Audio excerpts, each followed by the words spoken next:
Hey everybody, welcome to Prophecy Mondays. I am Rick, your host. What a great show we got planned for you tonight, folks. It is already September 16th. How quickly the month is going by. It felt like it was just the first last week. Time is speeding up. I can't stress it enough, folks. Get ready, folks, because that's how quick the rapture is coming. I mean, we believe it's right at the door. And we are now today, folks. Today begins the 7-day final countdown to September 23rd. Okay?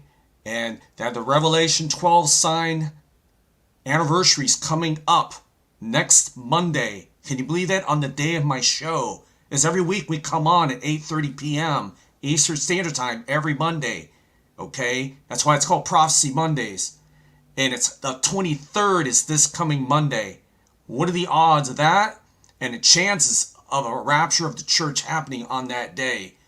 Boy, what a time to be alive, folks. I can't wait to get out of this hellhole that we're in, because the way the world's going on right now, I don't approve of it, and I don't think you do either, okay? I'm not liking it, you know? And, before I get started, folks, I want you to just do me one favor. It's real quick. It only takes 2 seconds. It's free to do. Hit the subscribe button and the notification bell if you haven't subscribed yet. Okay? And also smash the like button. It helps our video get noticed more on YouTube during the live feed as well. Therefore, you're doing your part on saving a person out there that is not saved yet. You're planting that seed. You're helping us plant that seed by doing that. Folks, I don't want to see anybody go to hell. I really don't, okay? No, I don't. None of us, we all love you. We're here right now about the Lord's business, trying to get you saved. I don't care about being famous on YouTube. I just want to do my part, God. That's it. Do it all I can right now before that trumpet blows. Because all the signs are pointing to that hour that we could be gone in a twinkle of an eye. Okay?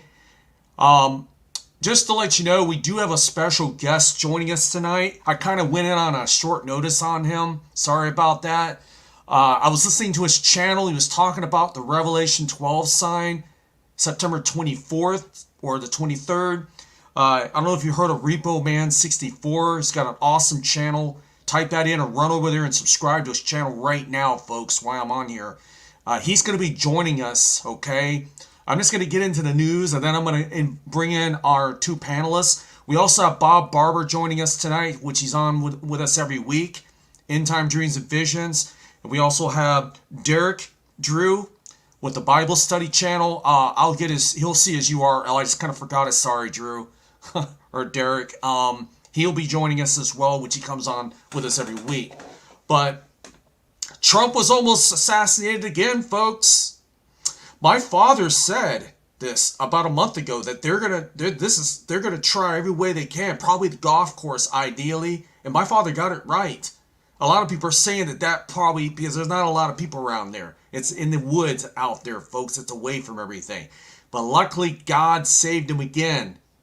The turn of the head. Now they were able to detect the shooter in the bushes, or they saw a barrel. I read on it on one of the news channels. Go look at it, check it out. But let's wait till my show's over before you do that. But will it happen again? Will there be more attempts? In my opinion, I think there will be, as this race gets tighter and tighter.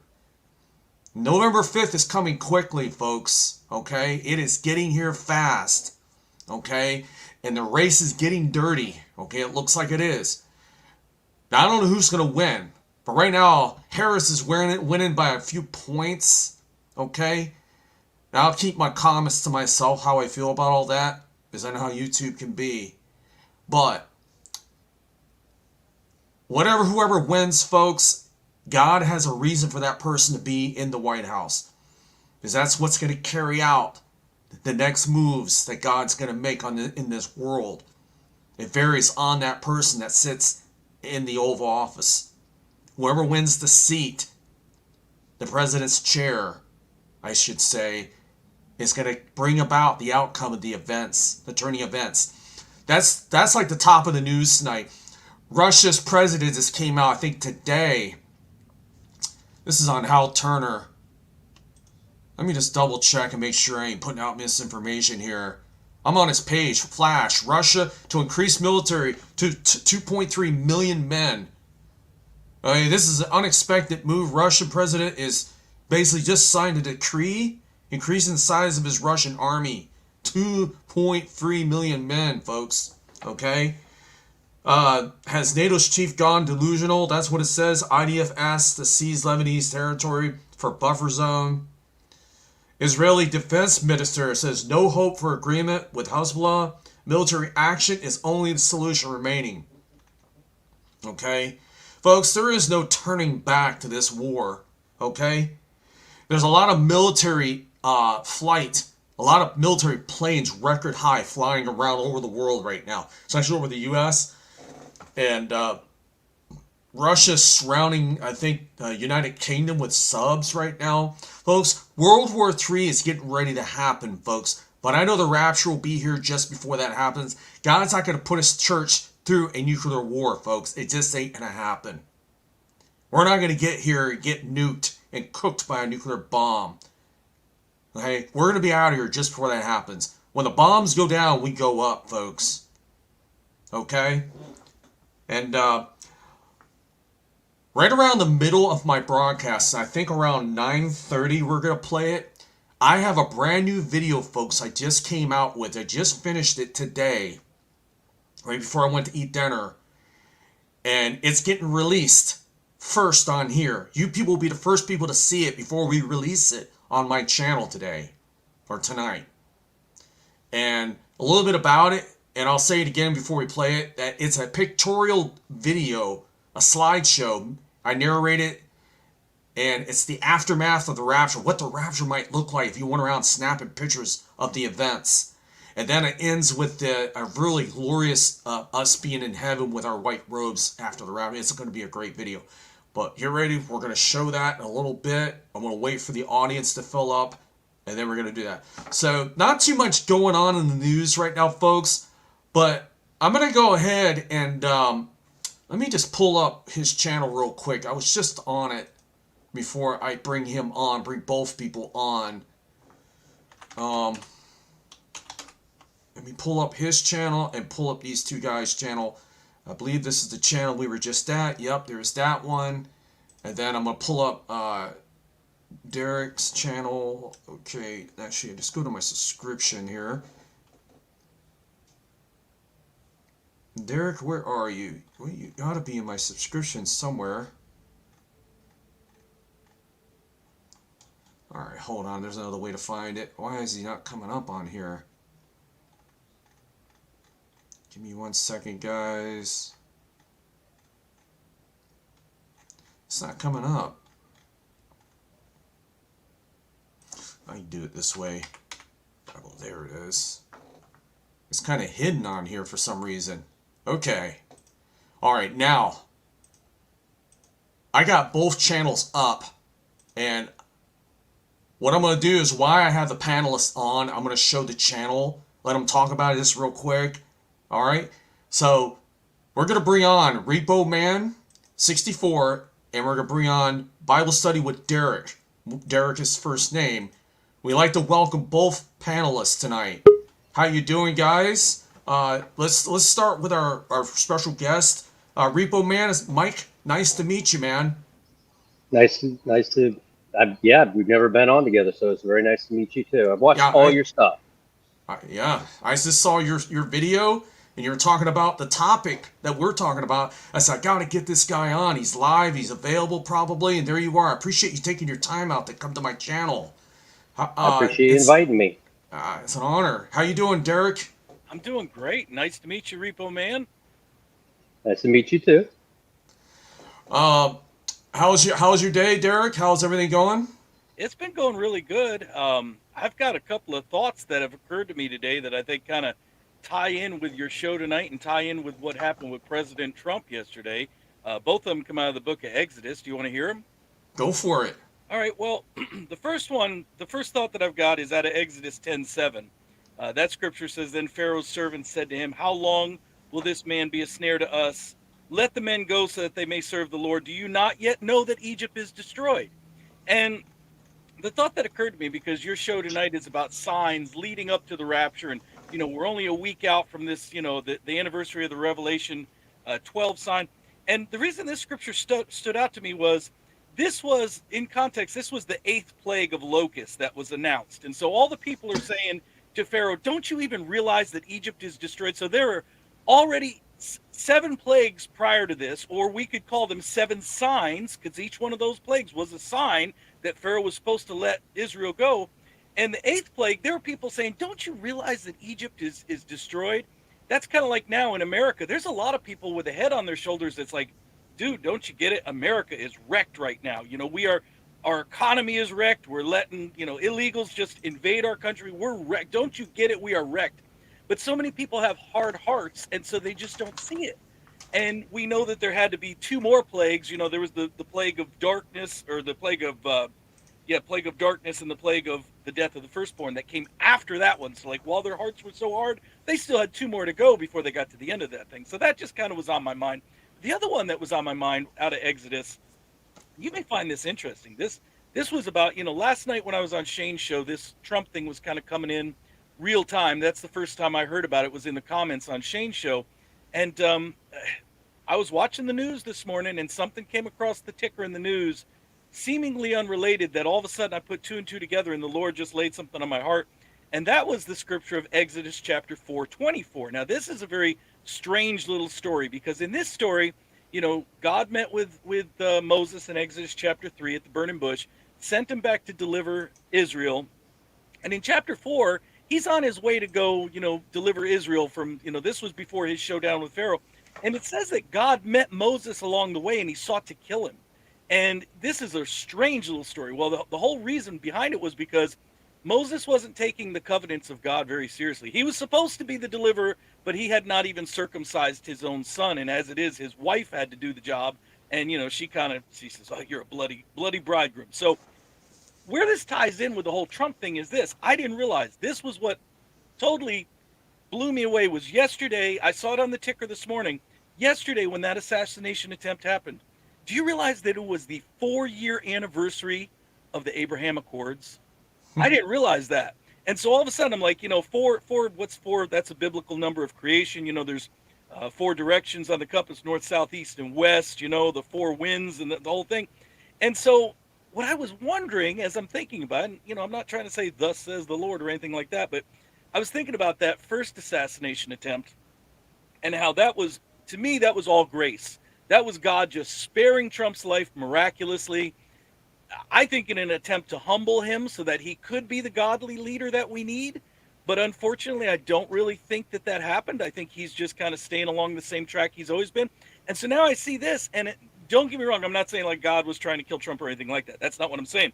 But I don't know that this was so much of an event of grace as it was a warning, because it happened on that same day of the Abraham Accords to say, hey, dude, if you get back in office, you don't mess with Israel. They are my creation. You do not divide that land. That is my creation.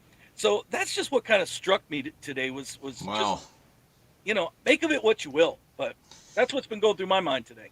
Yeah, that's well said. Now we have another panelist joining us on with us, and his YouTube channel is End Time Dreams and Visions. And he has narrowed down possibly the year of the rapture with a lot of insight, with biblical studies he's been doing for a long time. He talks about the Revelation 12 sign a lot on his channel and other things. I'd like to welcome Bob Barber. How you doing, Bob? Good. How you guys doing? Good. You got Repo Man 64 Mike? Yes, How'd we you get do. that guy? Nobody gets that guy. He came into my live and he invited me. Good to see you again, Mike. How you doing? Yeah, he was going to town on that stuff. I think I was on with you years ago. Yeah, me, you, John Watchman for that great day. And that's right. Yeah, it's been a while. Yep. That's awesome. So what are you guys talking about? I'm sure there's nothing going on right now. Well, what we're talking, wasn't too much going on in the news, but you see the title of my video, countdown the 7-day countdown, final warning, to September 23rd is coming up. You saw the title, and that's what we're talking about tonight. This last 7 days we got left, folks, brings us to September 23rd. Is it a warning from God? Okay, and then we'll be talking about that tonight, because we're only today is the beginning of that 7 days. So we are all the way till September 23rd. So what can possibly happen between now and then? Okay, and that's where I want to get deep insight, dive deep into, especially with Repo Man 64. When I came in on his channel, I saw it. I said, wow, he's getting ready. He's talking about what we're talking about. And I had him on tonight. He decided to come on with us. So, what I'm going to do is I will want to start with, well, actually, Bob, you just came on. Just give me a quick insight on that. And then I'm going to go right to Repo Man to get his insight on that. So I'll start with you, Bob, real quick on that. About what happened with Trump. So yeah, there's a lot of stuff coming out about that now. Staged, very strange. There are a lot of different things happening with that right now. All I know is that there's a blood moon tomorrow, September 17th, the blood moon. So we got this blood moon, and it's going to be, it would have been really cool. This whole Trump, attempted assassination took place on the blood moon. How about this? Third time's a charm, right? So they tried it twice already and they failed. Now, the third time, will they do it? I don't know. But here's the thing about Trump. All right. I voted for Trump.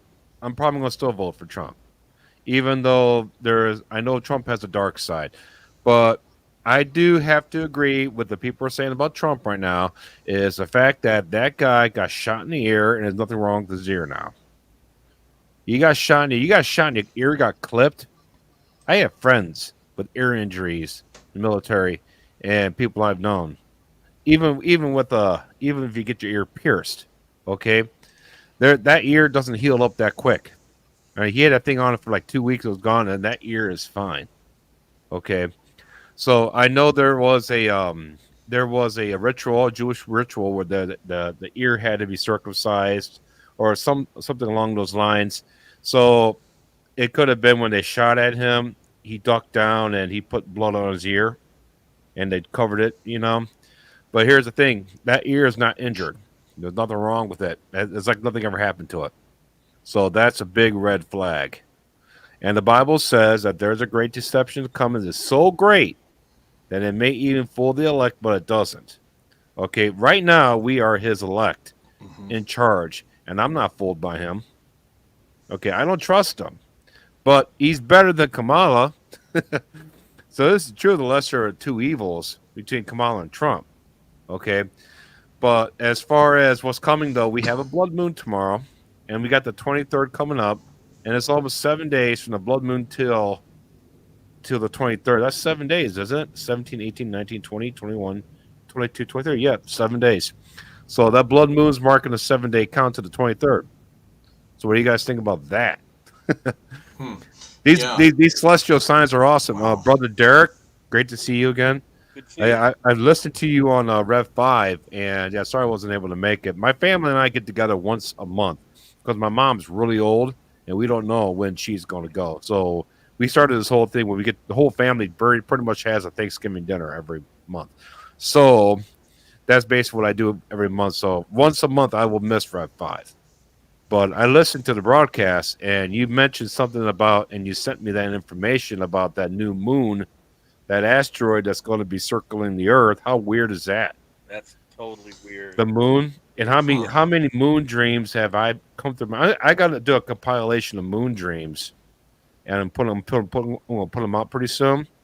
But there are 2 moons in the sky at the Rapture.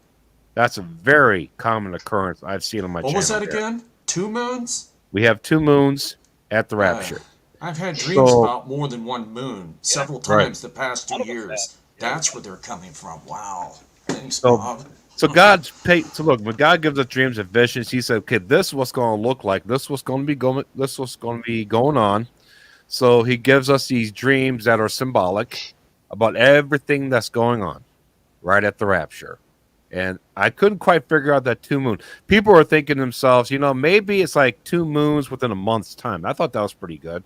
I think that happened last year, September. We had 2 full moons or 2 new moons, all right, or something like that. So maybe that's what it was, but that's not it. We literally have 2 moons here coming, and we got this moon coming in now, and it's an asteroid, but somehow this asteroid is lit up so much where it is actually they consider it as a mini moon, and this asteroid is going to get sucked into our gravitational pull where it's going to orbit the Earth. How many asteroids we have orbiting the Earth right now? When has that ever None. happened before? When's that They ever all come in at 1,000,000 miles an hour. This thing comes in at 10 miles an hour. I mean, It's really? crazy. It's crazy. So God painted a picture for what the rapture is going to look like and everything that's going on. This is just one of the elements that we've seen. I've seen this heavenly body in my dreams. Derek, you talked about it last week. several times? What is this extra celestial body in the sky that's outside of the sun and the moon? So here we are. So when's the next time we're going to have an additional moon? When's the next time we're going to have a World War III? Think about Wow. that. Yes. Yeah, I don't think anybody needs to worry about an election. We're not going to be here. They're going to declare war before that. It's none of this is. It's all a like they said. The world is a stage, and I think that 90% of what we're seeing is diverting our attention away from warning everybody about what's to happen, and just everything that's going on. And then of course you have God also sending in an asteroid going around the planet in 53 days. I mean, how does that even happen? Every asteroid comes in at 1,000,000 miles an hour. This thing's coming in that slow. And it's 33. Mike, it's 33 feet wide. That's I didn't know Jesus' that. birthday. 33. That's the key The number, age of our folks. Lord and Savior. 33 and a half. 33. Wow, and amazing, folks. How It's things an add additional up. light, a lesser light than the moon. That's why God designated the moon before the sun, because it's considered the lesser light, because everybody worshiped the sun. And now some people are really focused on the moon, that God brought even a lesser light in. And what's interesting too is the Star of Jacob. Okay, what happened with the Star of Jacob? Star of Jacob was a two planet entity. It was actually a star, and it was a red giant and a dwarf star. So you got 2 stars. The dwarf went around it and sucked all the hydrogen out of this thing and caused it to collapse. Okay, so you got these 2 lights, right, that become one, right? And now here we are on our planet. These 2 lights again. You see this? You see the similarities? Okay, I don't know why I said that. I'm sure a revelation will come to me later. Well, you said that because it happened 2,000 years ago, and we're just now seeing it. Yeah. So we're seeing another, because that's what happened to that. That's what happened to that. That's a good point. And I still don't understand what this means. It'll come to me later. But that red giant, that small dwarf star, it's kind of like the size of our star here, the sun. That thing whipped around that giant star and collapsed it. Okay, as a light that went around and just whipped around and collapsed it. Now we have our planet being whipped around. It got a little small asteroid, like a fraction of the size of the Earth, whipping around it right now, or about to start whipping around outside of our moon. So what's that going to do? Wackadoodle Simone just made a video about the red dwarf star, and 2,000 years ago, it was pretty good, and discussing the same thing about being Revelation 12. What is it? Revelation 12:3 or something like that. Another wonder in heaven, and he tied that together. It was really good. That's a great point. Wow. I'm still looking for the other wonder in heaven. I think that's what he was. That's what he was alluding to, is that this is the dragon that will cast down 1/3 of the stars. He said, since the Revelation 12 sign was a celestial event, this red dragon that exploded 2,000 years ago at the cross and now is showing up here with its light 2,000 years later has something to do with it. He had a very good video about it. So it's a dual meaning. Yeah. Both. Yes. The timing could have been more That's accurate, great. folks. I know. More obvious That's right awesome. now I in know. 2024. The timing could have been more obvious. God's timing is perfect, folks. It's beyond perfect because He allowed the 2,000 years to reach the earth at 2024. Significantly, He had a timetable to go by. He says, I want to make sure it reaches the earth by 2024. Now, rather He had His angels are behind that somewhat. Remember, His angels are His workhorses. They do everything. They can dispatch angels out there to get a star to pop like that if He wanted to. God can use His angels to do anything, folks. And they make sure that light reaches the earth on time. God uses His angels for a lot of things. They're used all over the world. We don't even see them, folks. They're making events happen as well. They have carry events. Everything is like a chess piece, folks. One thing is moved into position to make another event happen later, folks. He did it. He did it 6,000 years ago. It's already been set. It's done. Mm-hmm. Everything we're seeing, it's just more evidence for the non-believer. Yeah, I love the fact that we had the 1 year warning, because I started working on that chart, the Rapture Resurrection Report. As I started building that chart, the Lord started downloading stuff into me. Here I was going to make a 20-minute video, and I was going to get all the way through this chart with everything I knew about it. And as I started adding everything, I started putting the pieces together, the chart, and I'm like, I noticed that. Oh, I noticed this now, and all these things started coming to me because welcome to my life. I see the whole thing. I see the whole thing by pretty much a bird's eye view of the whole timeline now. And hold on a sec. We had a 7-year warning from Revelation 12 till basically this Feast of Trumpets is 7 years, and this Feast of Trumpets is kicked off with a solar eclipse. Okay, so it ends with a bang. But for the 6-year point, the last year, the end of the 6th year, beginning of the 7th year, last year Feast of Trumpets, we had the child comet Nishimura, which represents a child birth, going through the Revelation 12 sign along with a host of other comets and asteroids. But what was awesome is Genesis 18:10 says the Lord told Abraham, surely by this time next year you will have a son. So he makes a declaration of a man-child birth from a 1 year warning. Okay, so he did. So every time in the Bible there's a significant birth, the Lord shows up in some way, shape, or form. There is an announcement. Okay, and even when the book of Leviticus, a woman is considered unclean for 7 days if she gives birth to a man-child. All right, so the celestial sign took place, gave birth to a man-child, Jupiter. Okay, so you got 7 days of uncleanliness, 7 years, and then her time of uncleanliness comes to an end. That count ends, and then the child, the man-child, circumcised on the 8th day. So when the 7-year count ends for this Revelation 12 sign, that child that was born represent, which of course the Revelation 12 man-child, which is the church, we need to be circumcised after the 7-year count's over, a physical circumcision. But our circumcision is going to be made without hands, right, Derek? Absolutely. Our circumcision is the rapture resurrection. That's the circumcision of our flesh, because our spirits were already circumcised by the Holy Ghost. Absolutely. But now the flesh needs to be circumcised. It is the 2-point circumcision after that 7-year period. All this stuff started coming. It was just so exciting, you know. And then more people pointed more stuff out. It's just so awesome. That's how my mind works. It's just one thing after another, and that's how I built the timeline that I have. Yep. Yeah. And you just keep. It's like more and more videos to keep coming. Hey, yeah. You know, I got a question for you, Repo, and then I'm going to go right to Derek after that.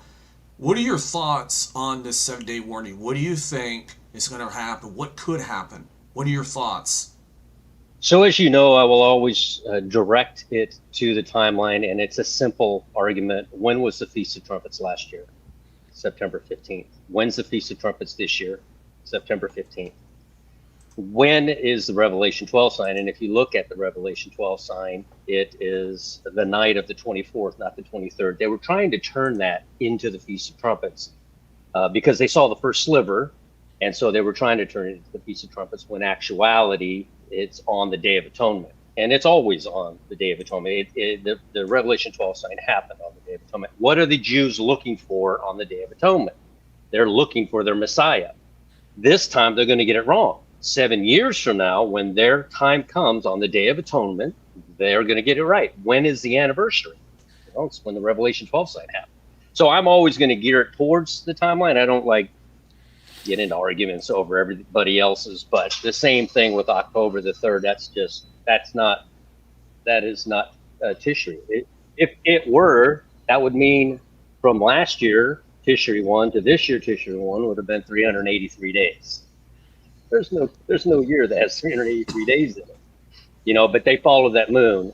So that's the difference I have, I suppose, with everyone else and watching this. So what do I say about your 7 days? Tomorrow is the last day of creation. Tomorrow is the day God rested. 7 days from tomorrow is the Revelation 12 sign. So they always seem to match. We're looking at different days, but they always seem to line up with the timeline I built and what everyone else is saying, which is why I don't get crazy about it. I just don't. Timelines are ridiculous. Jesus is the only way, and I keep saying that. We can all do all of our math and do all of our studies, but at the end of the day, Jesus is the only way. Or like Aaron says, just Jesus and Jesus. Jesus only. I forget it. What's his exact phrase? Jesus.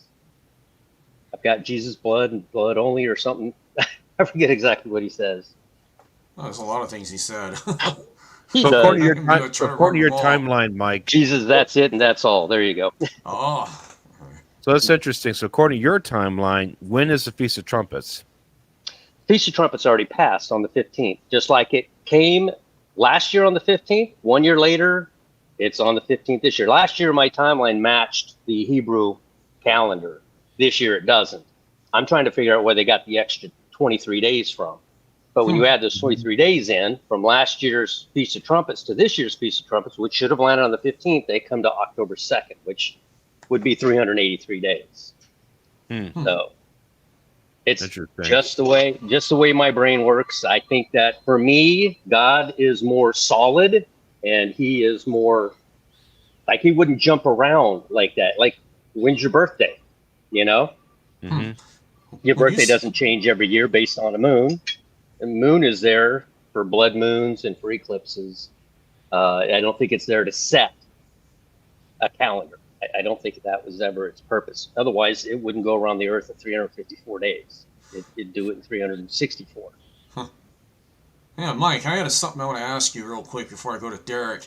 You're saying today is the feast instead of October 1st and 2nd. You're saying it's today, right? So no, Feast of Trumpets happened on September the 15th. So we're in that 2-day bracket right now. Today's we are, and Tabernacles will happen at the Revelation 12 sign on September the 24th. Today is the 17th. So when God was creating everything, he began on a Sunday. He created time on a Wednesday. On Thursday was the first day of time, and Thursday is always Tishri 1 or September the 15th. Today is the 16th. Today is the day he created man, and then tomorrow is the day he rested. So a big part of me is excited about tomorrow because it's possible that on the day he rests, that represents the 1,000 years. But then again, the 1,000 years doesn't actually begin for another 7 years. So yeah, I was thinking that. Yeah, I go back and forth. I like that because we're talking about 2 weeks difference here. So yeah, basically what you're saying is this is like a really high watch time now. So that's exciting. From today to the 2nd of October, folks, keep your eyes and ears especially. And here's what I've always said. What if God is using the Hebrew calendar? He was here during that cycle. When Jesus came here, it was the Julian calendar. The Gregorian calendar is nothing more than a fix for the Julian calendar. Julian calendar, January 1st was January 1st, just like the Gregorian calendar was. But it went out of sync. So by 1582, they had to add 10 days in, and pridefully, Gregorian put his name on it. It's still the Julian calendar. Nothing's changed, just with a correction. So whatever dates you're looking at right now are the dates that Jesus recognized when he was walking this earth 2,000 years ago. So yes, he could be using the Hebrew calendar. I'm not saying he has to use mine by any stretch of the imagination. So you have tomorrow is a day he said he rests. Correct. And we Tomorrow have a blood moon. And we got a blood yeah. moon tomorrow too. Yeah. And there you go. Yeah, that, and I noticed that. Yeah. And blood moons and eclipses and all that are very important signs, and I think mostly they're for the Jews, honestly. How about you, Yeah, Derek? they're for the Jews, they're not for us. But like I said, we watch them because we know God's about to deal with the Jews. Yes. So if he's about to deal with the Jews right about there, so by default we leave. Our Correct. time is over. Correct. So that's why we have to watch this stuff. Yes. How about you, Derek? I take a really interesting position on the I'm gonna call them the Jewish feasts. They're really not. I mean, I get picky on that because if you read the Bible, they're all of our feasts. Yeah. It's the appointments. Basically, it's the appointments of the Lord. That's how it literally reads. Is the appoint. They're not actually feasts, and they're not actually of the Jews. They're of the Lord. So, and I always tell everybody, if you're a Christian, you have already participated in 2 of these feasts. You got saved through Passover because Christ, our Passover, was sacrificed for us, and you got the Holy Spirit because of the Feast of Weeks, which we know of as Pentecost, right? So we've already participated in 2 of these. And, I think that we know that at some point around 2,000 years ago, Jesus was using the Jewish calendar because his crucifixion did, coincide with Passover. We see that he went up to certain feasts. He went up to, Hanukkah, which we don't, really celebrate as Christians, but he certainly observed it. So he was following that calendar. Now, where it went from there, I know there's been a lot of stuff, when the, the Jews were kicked out of the land and the temple was destroyed, and, the Hillel calendar came up where, they're having some years they have 13 months. So, I think it could have got kind of messed up along the way somewhere. I know that God certainly is like he'd be a good poker player, because we're all trying to peek into his calendar, but he holds those cards pretty close to his vest. So, I hear about like Feast of Trumpets being yesterday. It intrigues me. It also makes me think, well, what if it is in October? My favorite day for the rapture is either tomorrow or better yet today. So like every date that comes up, like if it's closer now, I'm into the 23rd, I'm into the 27th, then I'll be into the, like whatever's closest, I'm totally cool with it. But what I do think is interesting, in all these signs that are going past, again, like I said, there was a point in Egypt's history where everybody but Pharaoh seemed to realize that Egypt was ruined, and they had more signs yet to come before the final sign. And, that final sign was death of the firstborn. Our final sign is going to be the resurrection of the firstborn. We're going to be the resurrected and raptured firstborn. And I think it's really interesting that this 2 moon thing that, Bob and I have been talking about, it really intrigues me because I feel like it leaves the door open where, if we don't see the rapture on the 23rd, if we don't see it on the 27th or whatever, it kind of leaves that window open for about 2 months. This thing's going to be orbiting the Earth from like November or from September 25th to November 25th. And so I just find that fascinating because it's like, again, when has this ever happened? And it just kind of, it leaves the door open for us to really kind of know we're in the season without really knowing a day or an hour, which, like I said, God's a pretty good poker player. He's been holding that close to his vest. But I find this stuff fascinating because there's no doubt Revelation 12 was a sign. There's no doubt about that. There's no doubt that, Mike has done a lot of research on the calendar. And I think what he's saying, too, coincides with, if I'm not mistaken, I think what Mike is saying also coincides with what the Essenes or yes, it's Essenes, right? Enoch, Essenes. They just simply misunderstood what they said. They said on the day equalized, and they assumed it meant the equinox. It's not. It's the equal lux. It's the day of equal parts. On March 16th, there will be 12 hours a day and 12 hours at night. That's what Enoch was referring to. The Essenes were referring to. So they're simply off by 4 days. I want to show something to you all real quick. I don't know if you all could see this. You may have to zoom in or something. Maybe I could just do this. Can I just do that? We'll make it better. I'm going to highlight something real quick. Right here, Rosh Hashanah 2023. It happened on September 15th. That was in 2023. Then you've got, dates of Rosh Hashanah. This came from this here. So, I don't know. Let me find something here. No. Yeah. I just wanted to point that out real quick. So in Exodus, think of it, so Rosh Hashanah, the phrase simply means head of the year. They ignore the Jews. We pray for them. We love them. but they ignore everything God told them. And in Exodus 12, Rosh Hashanah, which means head of the year, was to be moved to March. This is the Feast of Trumpets. It's not Rosh Hashanah on the 15th, but it was the 15th last year, yes. And I question, does your birthday change every year? What calendar has 383 days in it when you start looking at October 2nd? And again, like I said, does it matter? At the end of the day, when we're gone, we're gone. All this research is awesome because we're looking so forward to leaving, but God's going to do what God's going to do, right? Yeah, it was on September 17th. That's when it was last year. It was a couple days forward, but that's, oddly strange. 17th. What's the interesting too thing is about the fact that they're thinking it's going to be October 2nd.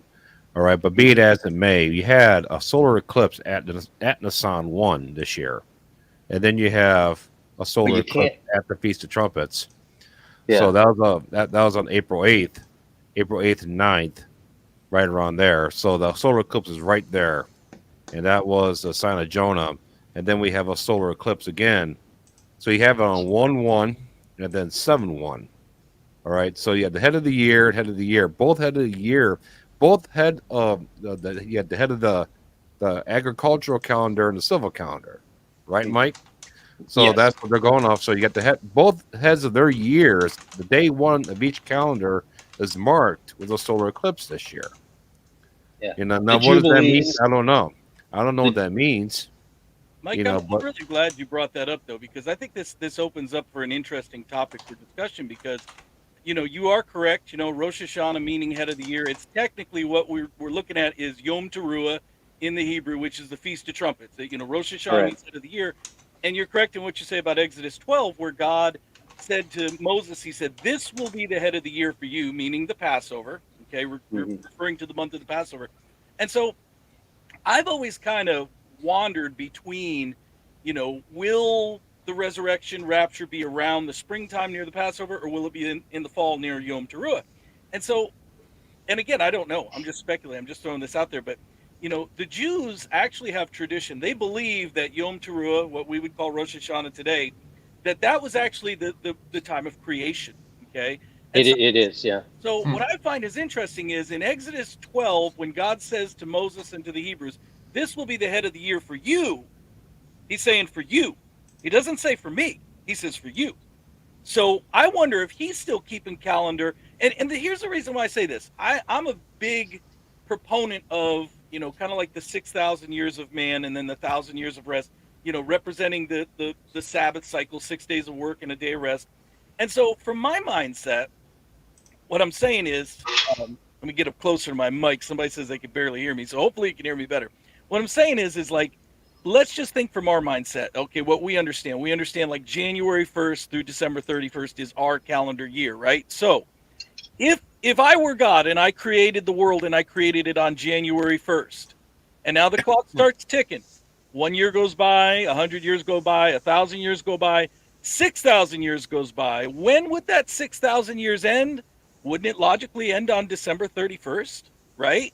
You wouldn't cut it halfway off, do halfway through the year.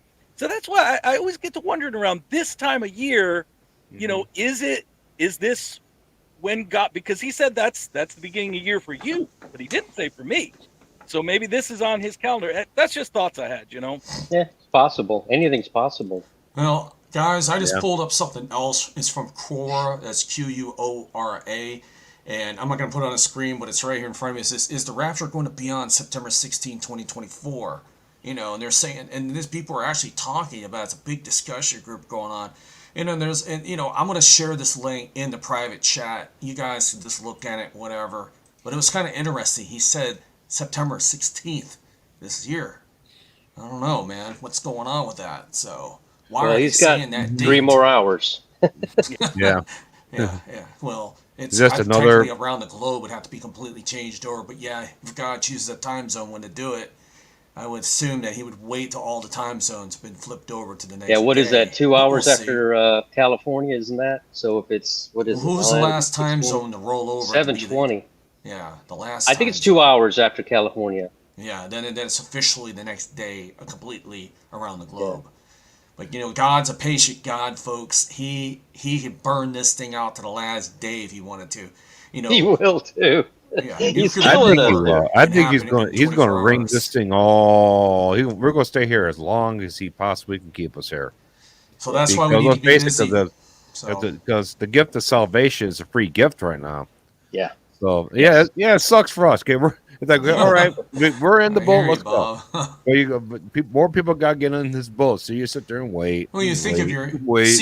Me, I think of my own flesh. I'm thinking of my own flesh. Yeah. As Rick, stop being selfish. There's other people that ain't saved. I know you want to go up there and be in the paradise and everything. We all want to go home. But God's saying, well, think of all these people that I just left behind because you butts wanted to be there early. Now, these people are all going to go through the tribulation because your butts wanted to get there now. So you're going to sit tight until I get these people saved. And then we'll go up to the Father's house. So that's how I see it. Hey, I get really impatient when I'm by myself. He's like, you know what, Rick? We can if you're in a hurry to get up there before everybody else, Rick, I can arrange that. I don't know God, you gotta be careful about that. It's like, listen. I'm having my best time. I'm having a good time down here just proclaiming the word of God. Right. Here with you guys, with everybody in the chat, I can wait another day or two. I'm having a good time. No, I'm just saying is I can wait. Listen, I am not retiring early. I'm not losing any of my benefits. Yeah. Like I said, folks, I'm very patient when it comes to this event. I mean, I can wait another year or two. I don't mind. Because that's more than we can do for the Lord. You won't have to. It's not a year or two. God's been patient with me. Yep. I'm patient with him with this. No big deal. I mean, I get frustrated, and I get it. It sucks, but, they say those that wait, good things, it's a good thing to wait. Because the longer you wait, the better it'll be. Yeah. And we know this is not getting any better, folks. Every year is getting worse. Next year is going to take this year and make it look like a picnic. So... Right. Yeah. And if you just look around the world, watch what they're getting ready for something really, really big. All right, hazmat trucks have been showing up all over New York City now, so they're getting ready for a huge biological attack. And if that's the case, then you're talking about a lot of people dying in a very short period of time. Well, they may use that. The virus spreads all over the globe, folks. They may use that right there as a blame. They said there's more military. Again. They said there's more military aircraft in the air that they've seen today than they've ever seen before. Why is that? Flying around. I think Watch Woman 65, Lisa Boyce came out with that, I believe. Yep. The Army's taking over all these buildings now in New York. And New York seems to be a hot spot for a lot of stuff. And you got that going on. You have these migrants taking over buildings everywhere now.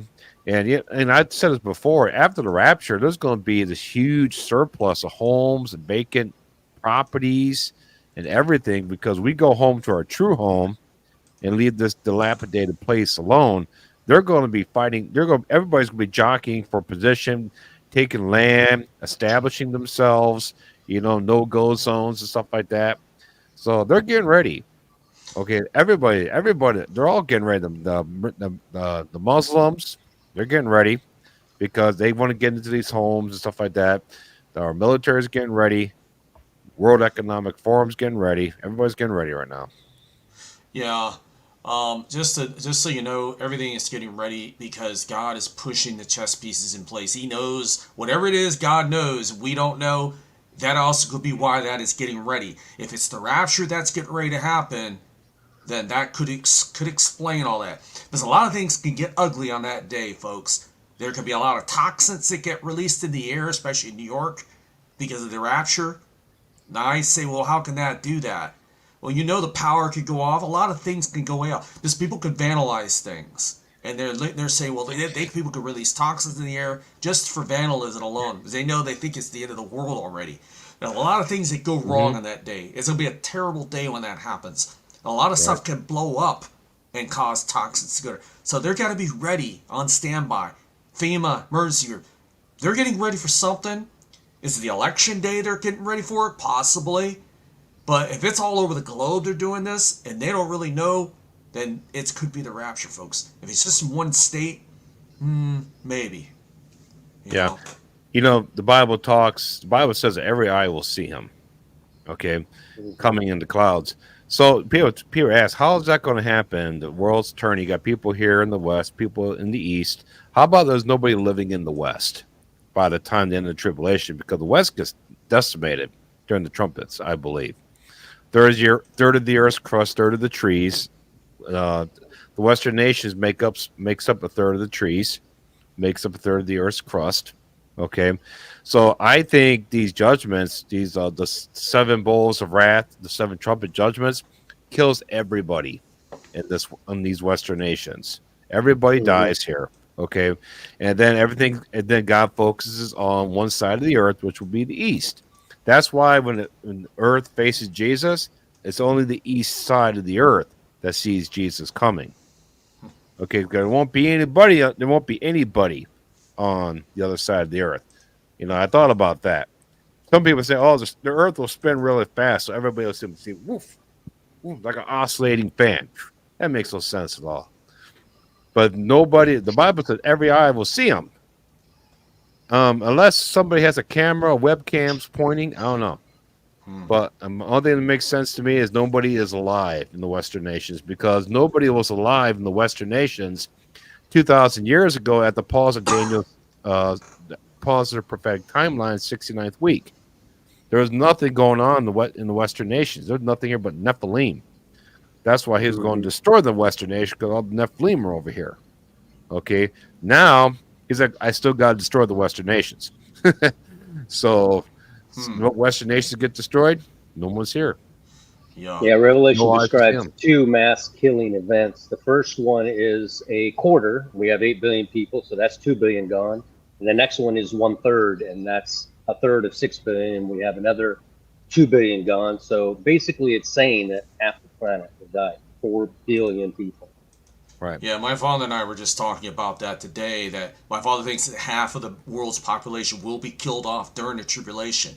Folks, that's how bad it's going to be. That is why God is being so patient right now, because he knows the numbers, truly, how many people are going to die during that latter half of the tribulation. The great tribulation is where it's going to be bad, folks. Badder than we can imagine. There'll be things crawling around on this earth we've never seen before, only you've seen in fantasy Hollywood movies.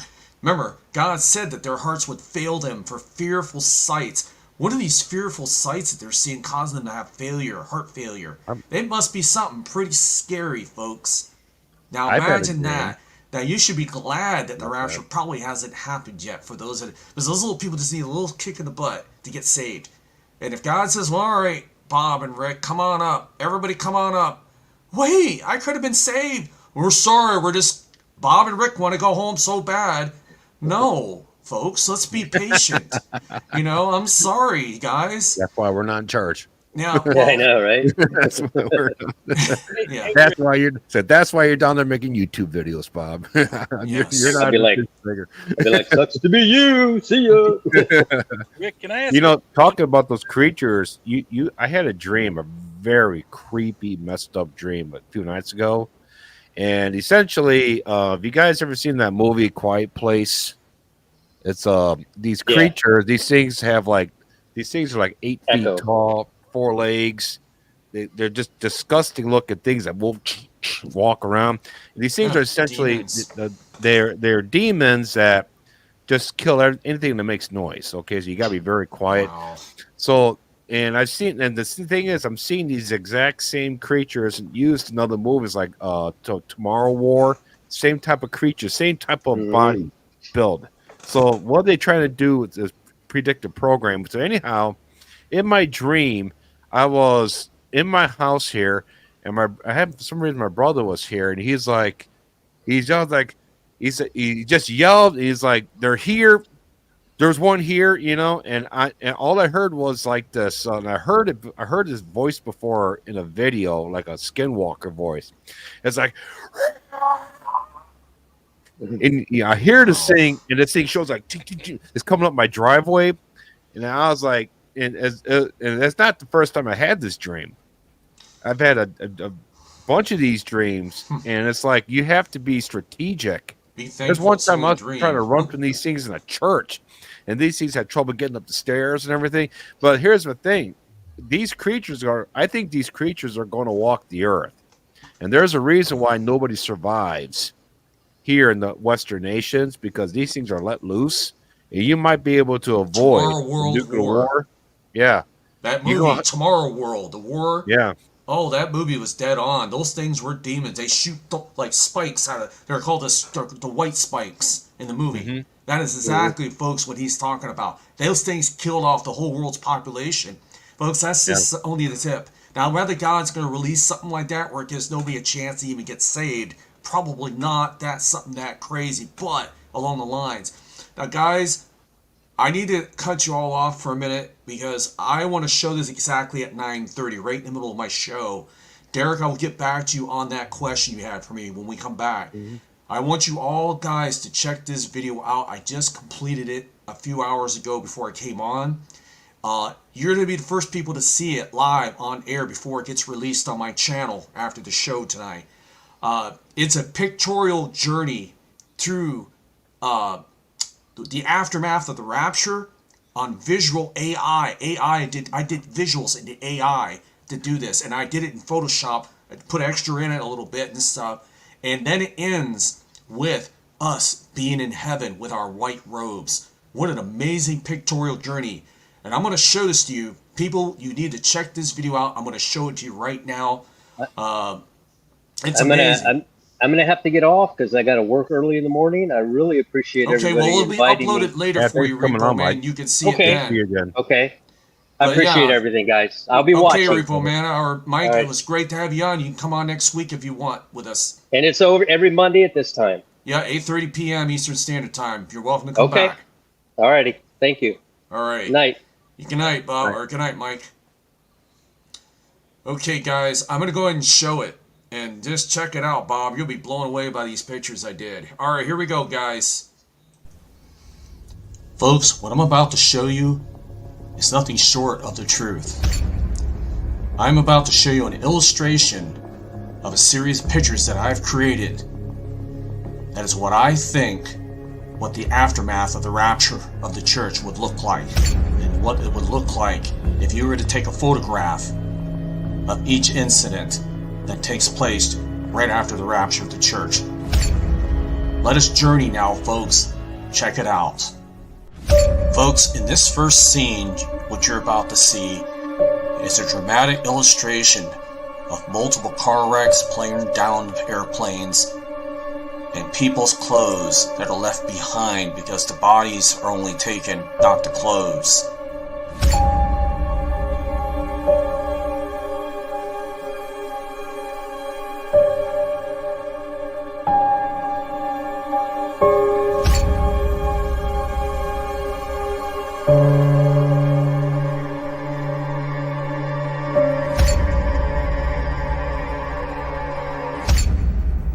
On this next scene, folks, we've been seeing them for decades in the skies, fooling the masses, believing that there's aliens from other planets, but we know deep down, folks, the truth veils behind them, that they are nothing but fallen angels.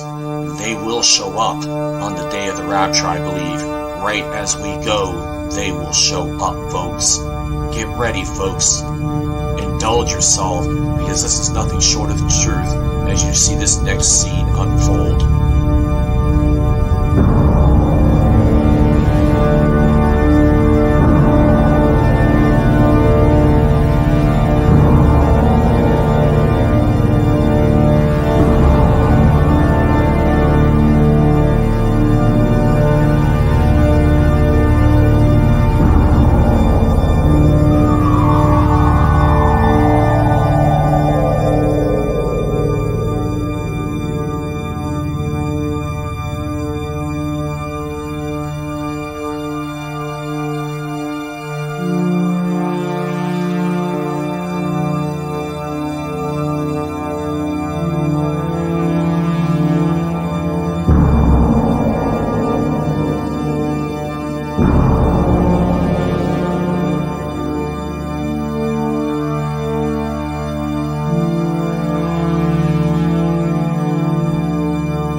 In this next scene, martial law is declared A worldwide lockdown has been initiated by the leaders of the world. All neighborhoods are on lockdown as well as downtown. No one will be allowed to leave their home after dark as they try to figure out what is going on. Did they go where the ships are now, or did they go somewhere else, mysteriously disappeared? The Antichrist will have the answers, but we know, folks, that is alive in the pit of hell. Let us observe this scene now.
Alright guys, hope you enjoyed. We are uploading that video in a little bit after the show. You can watch it in higher quality on a separate video. But I hope you liked it. So, what'd you all think, guys? That was great. Very good. So a couple comments. Really great. People didn't like, they weren't a fan of the AI and, saying, where's the UFOs in the Bible? But I think that what you were getting at, I see your heart there, brother. I think that UFOs are probably going to be the most logical explanation for what happens to us. And I didn't see anything wrong with what you did there, brother. I think you were just trying to show a visual for people to get an idea of, the truth is the scenes where, martial law, it's probably going to be even worse than that. And the heaven, it's going to even be more beautiful than that. I don't want to get too dramatic with it. I mean, it takes a long time to do the, That's just, some people. Just quick to the point. That's a visual, it's a visual lesson just for anybody out there that you're just trying to show people, what the possibilities are. And do you see those motherships, Bob, all over the place? That's what it's going to look like, I believe. And all the white robes, thousands of multitudes in heaven. That's going to be the day, folks. That's going to look at those cities. Who put those images in there? It's probably God. He probably has his hand in putting those images together. That's probably a good, accurate description. They said the streets and the buildings will have gold all over them.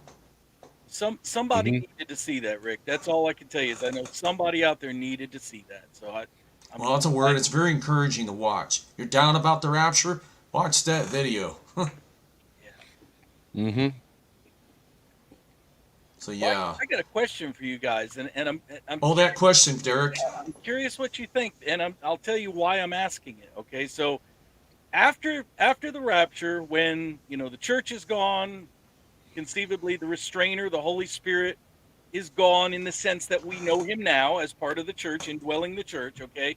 As soon as that happens, what do you guys think about a gap between the beginning of the tribulation, revealing of the Antichrist, or no gap? What do you, and I'm going to tell you why I'm kind of asking this question, but tell me what you think about a gap. I think there's a good chance it could be a gap, only because well, the Bible doesn't specify, but what I've seen from the Illuminati cards that they have, the Rapture card says that there's like this time frame where I'll let them wait 17 days or something like that. So I don't know what that means. It shows that the reel gets cut off, the film reel gets cut off. So it's like the movie comes to an end, it gets paused, and then it gets you know, that's the old film reels you had to put in, like when the spool ran out, it go through, you take it out, you put the next one on, you feed it into the machine, then the movie continues. Okay.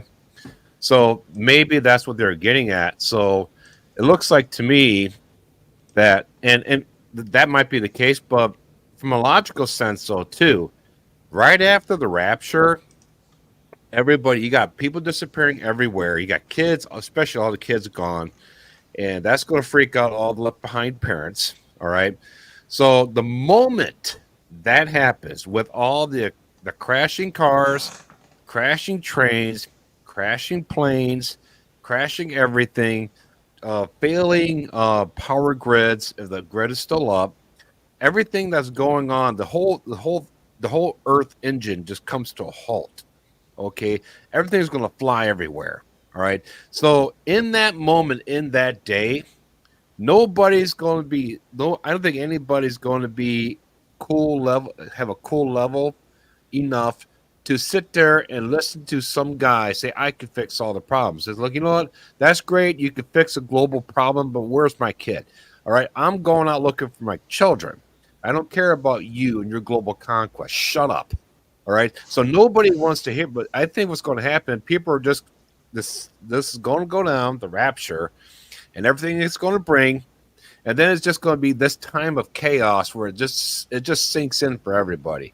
And they're going to try to do whatever they can to fix it, to try to bring a sense of normality to it, however each person does in their own lives and corporately. But eventually, everybody's going to be like, you know what? There's no fixing. There's no hope. We can't find our kids anywhere. Nobody has good news anywhere, and it's been this way for a few weeks. It just gets worse and worse and worse. Does anybody have any? And we need somebody to fix this. Now they're calming down.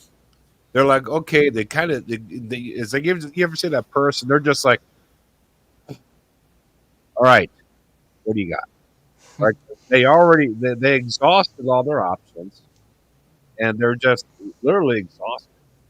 And now they pretty much at the point where they just give up there. And at that point, that's when a leader will be, you know, the Antichrist will show up. So it'll make sense to me that the day of the rapture takes place, the man of sin is not going to be revealed to the whole world. It doesn't make sense because the world's going to be in too much chaos to give a crap about another global leader. You know what I'm saying? It's going to take weeks, maybe months. And what do you think, Rick? Do you pretty much agree with Bob on that, or do you think there's no gap?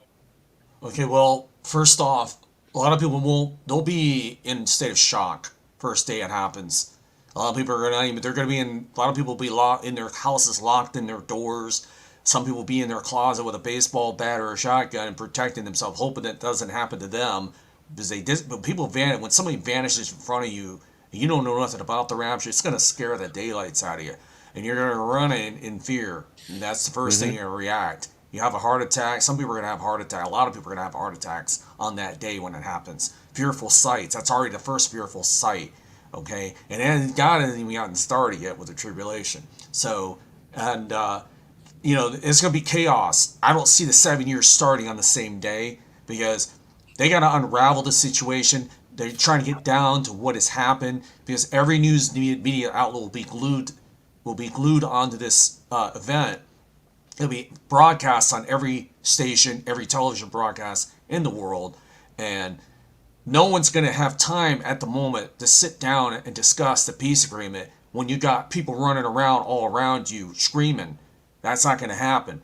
And it's going to be several weeks. Now the Antichrist is going to come out, and he's going to have the ultimate excuse, which is a lie of a pit of hell, and he's going to say, "Look, this is what happened, guys. Martial law is in effect as of today."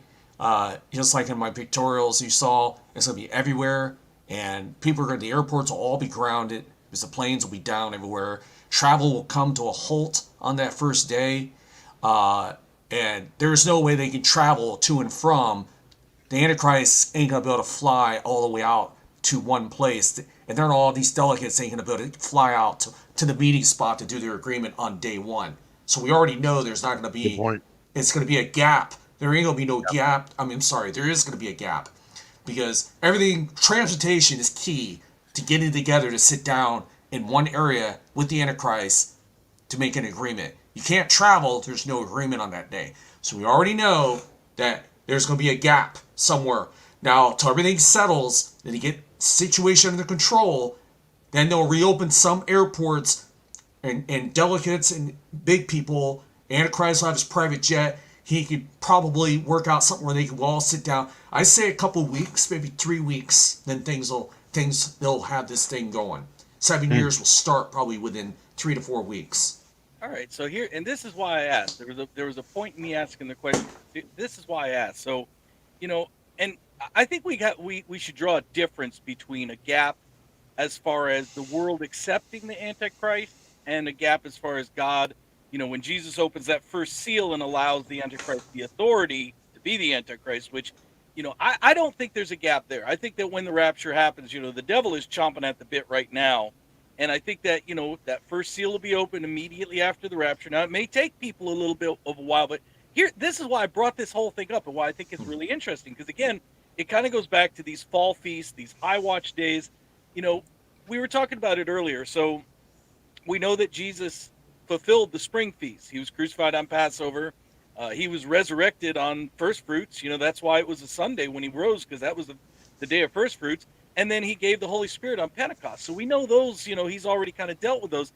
We know that the Bible says Jesus Christ is the same yesterday and today and forever. So we don't know this, but we can logically sort of assume that he's probably going to fulfill those fall feasts at some point as well, because he did fulfill the spring feast. Now, he doesn't have to, but that's probably a logical presumption. So you would say to yourself, well, how would he fulfill the fall feast? Well, those would probably, again, just logically, that would be his second coming. When he returns, when Israel proclaims him king, when he destroys all of his enemies, and then, 1,000-year millennial reign, we all tabernacle with him. So all I'm saying is, like, in my headspace, if that's the case, while we may not know when the tribulation begins, we probably know when it's going to end. It's probably going to end at those fall feasts of some given year. We don't know when, but of some given year.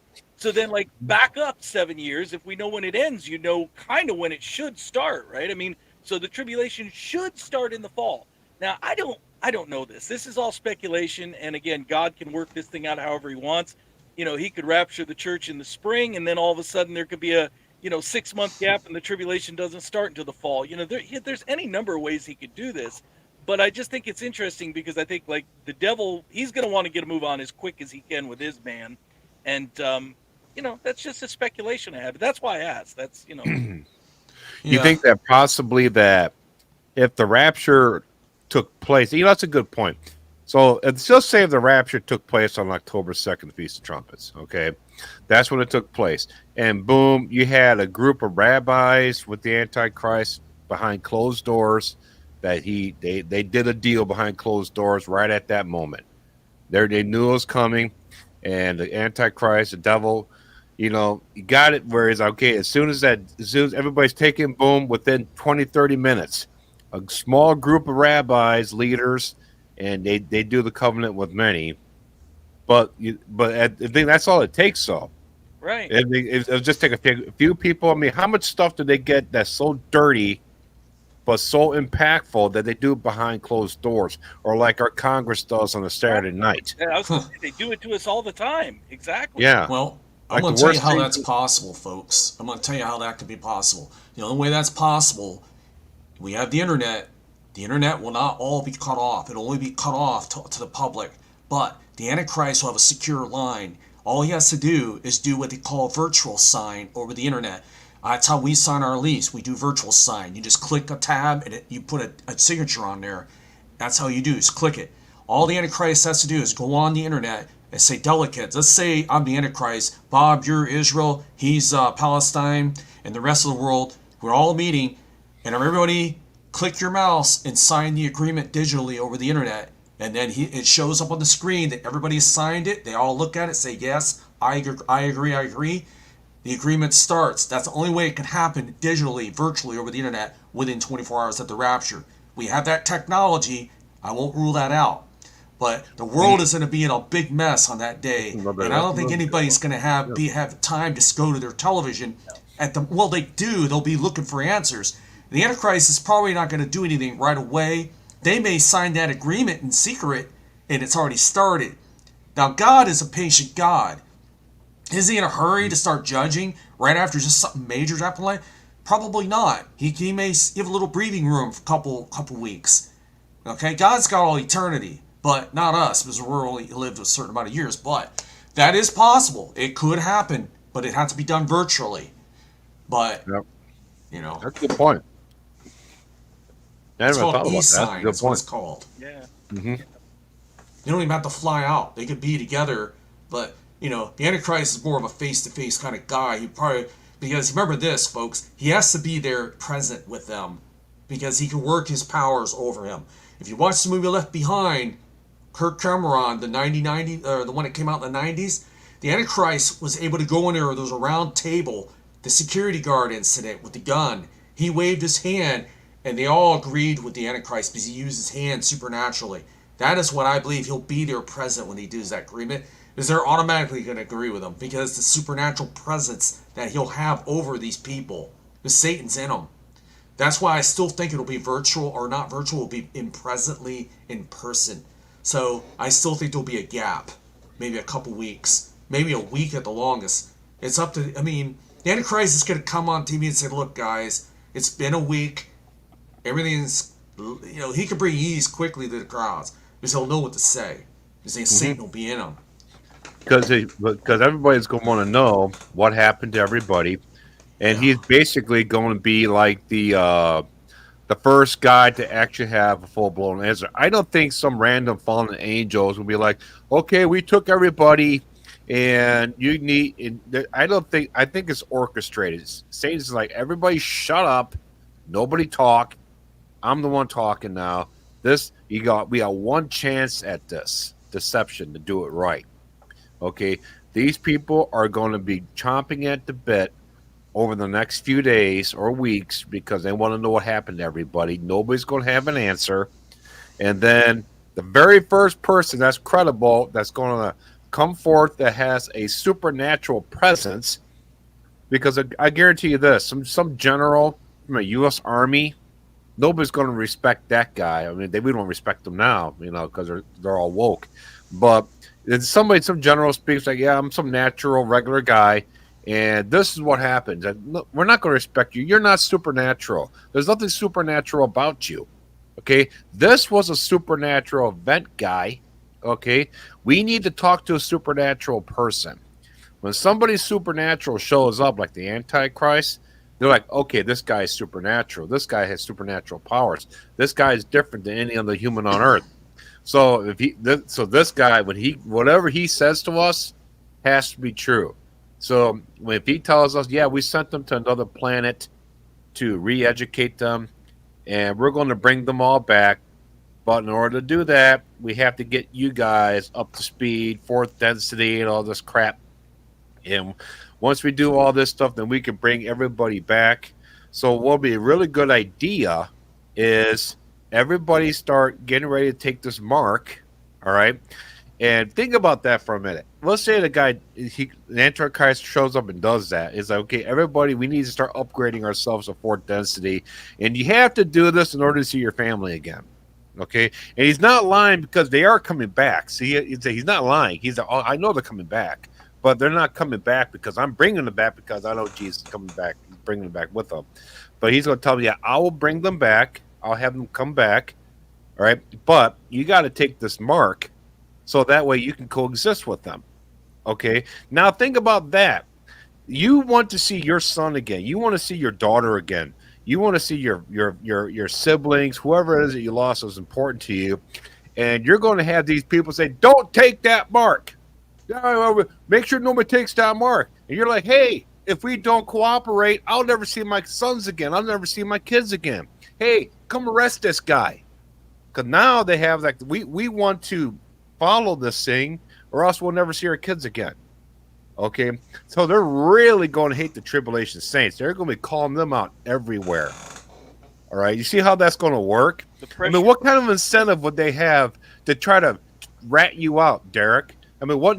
So what? He's not getting along with. So what? Who cares? But if Derek's like, if the Antichrist like, look, if everybody on the planet doesn't get this mark, and I mean everybody, then you will never see your families ever again. Yeah, the pressure is going to be immense. It's going to be immense for those people that are there in those days. Mm-hmm. Yeah, you get a lot of crap. They're like, kill all these people that don't believe in taking this mark. Kill them all. Get rid of them. And now you see them all in the camps getting killed. You're like, yeah, kill them all. Get rid of them. That way, they have nobody left on this planet except us who won't repent. All right. So what happens during the Great Tribulation? God pours out His wrath on the earth, and all you have left on the earth are just people that didn't repent. That's why you want to be there. That's why Brother Rick's making these videos and making the video he showed in here, because he's trying to show you people, anybody that's listening, you don't want to be here for that. You don't have to be here for that. I want to make a video scary about hell, a pictorial visionary like I just did with this video about the horrors of hell. Imagine the scary images that can come out of there.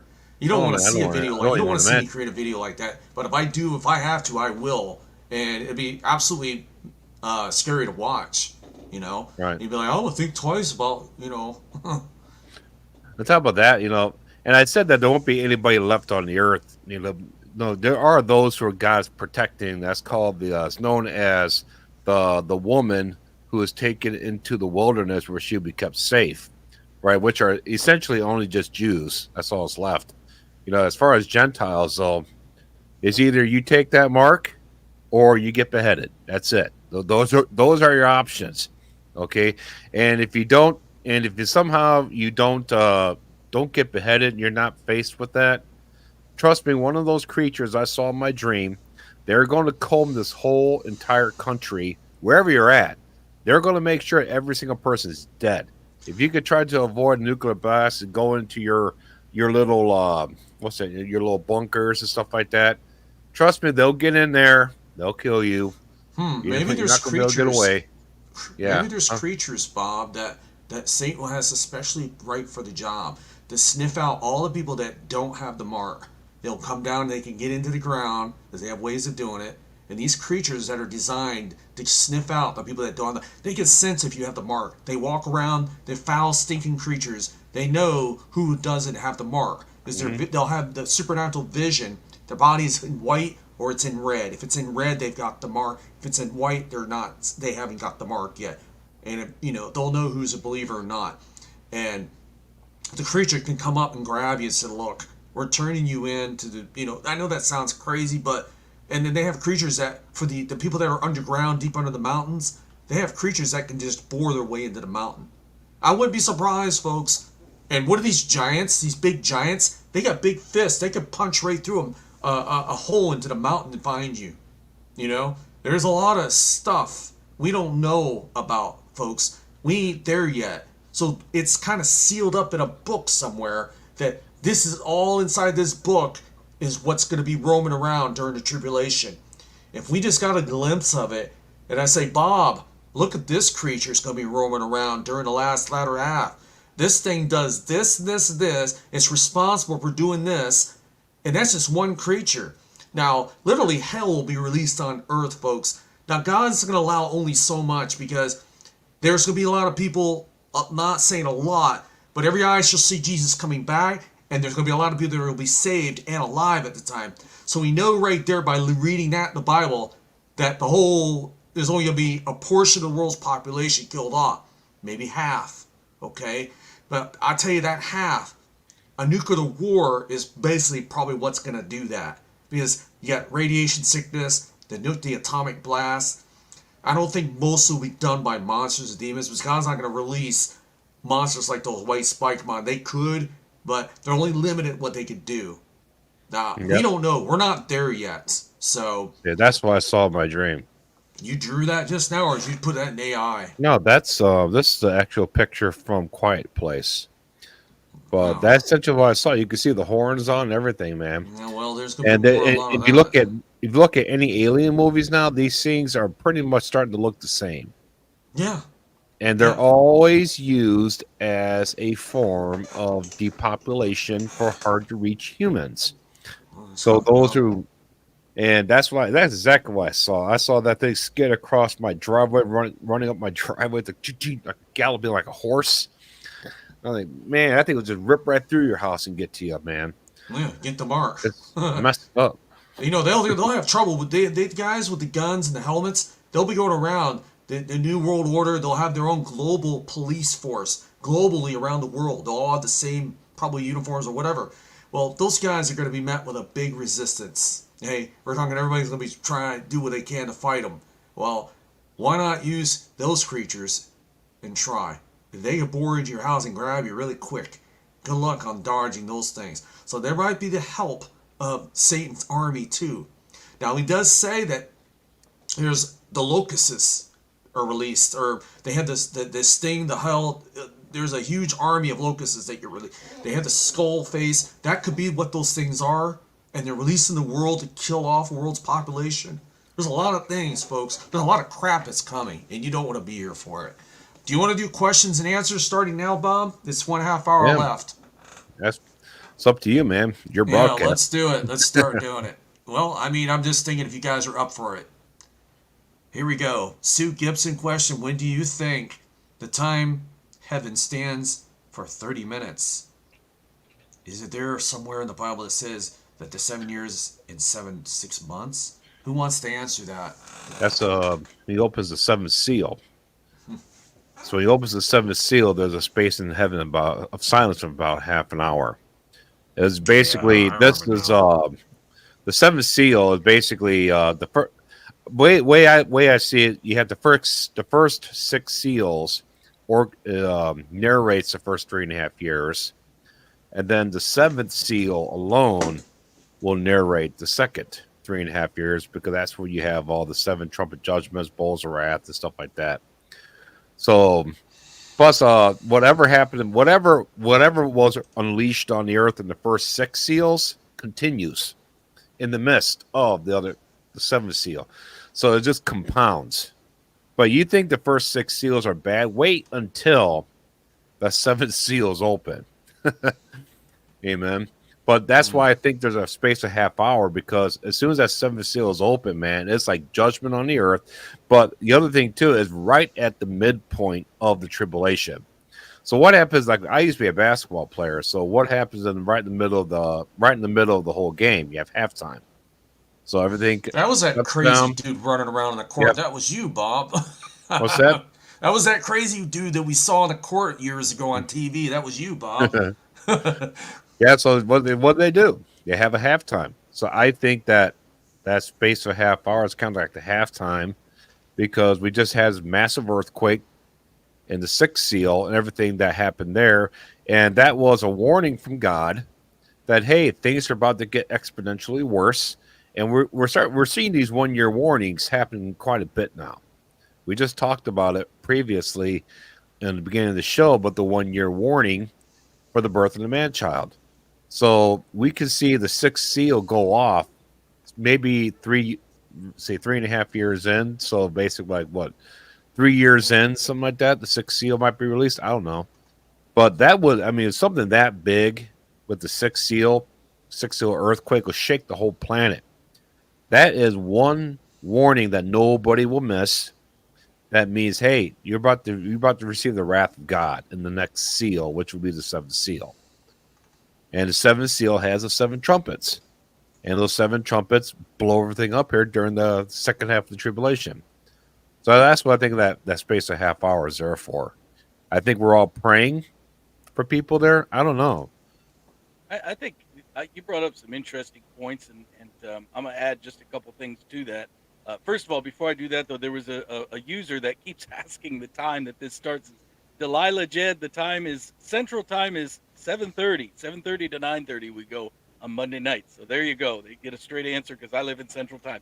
But I agree with what you say, Bob. I just want to add a couple other things because I think they're interesting.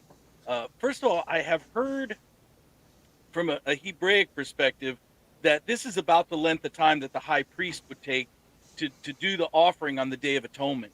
So I've heard people make that comparison also, that maybe Jesus is up there doing some sort of a ritual that we're all just having to be quiet while he does it.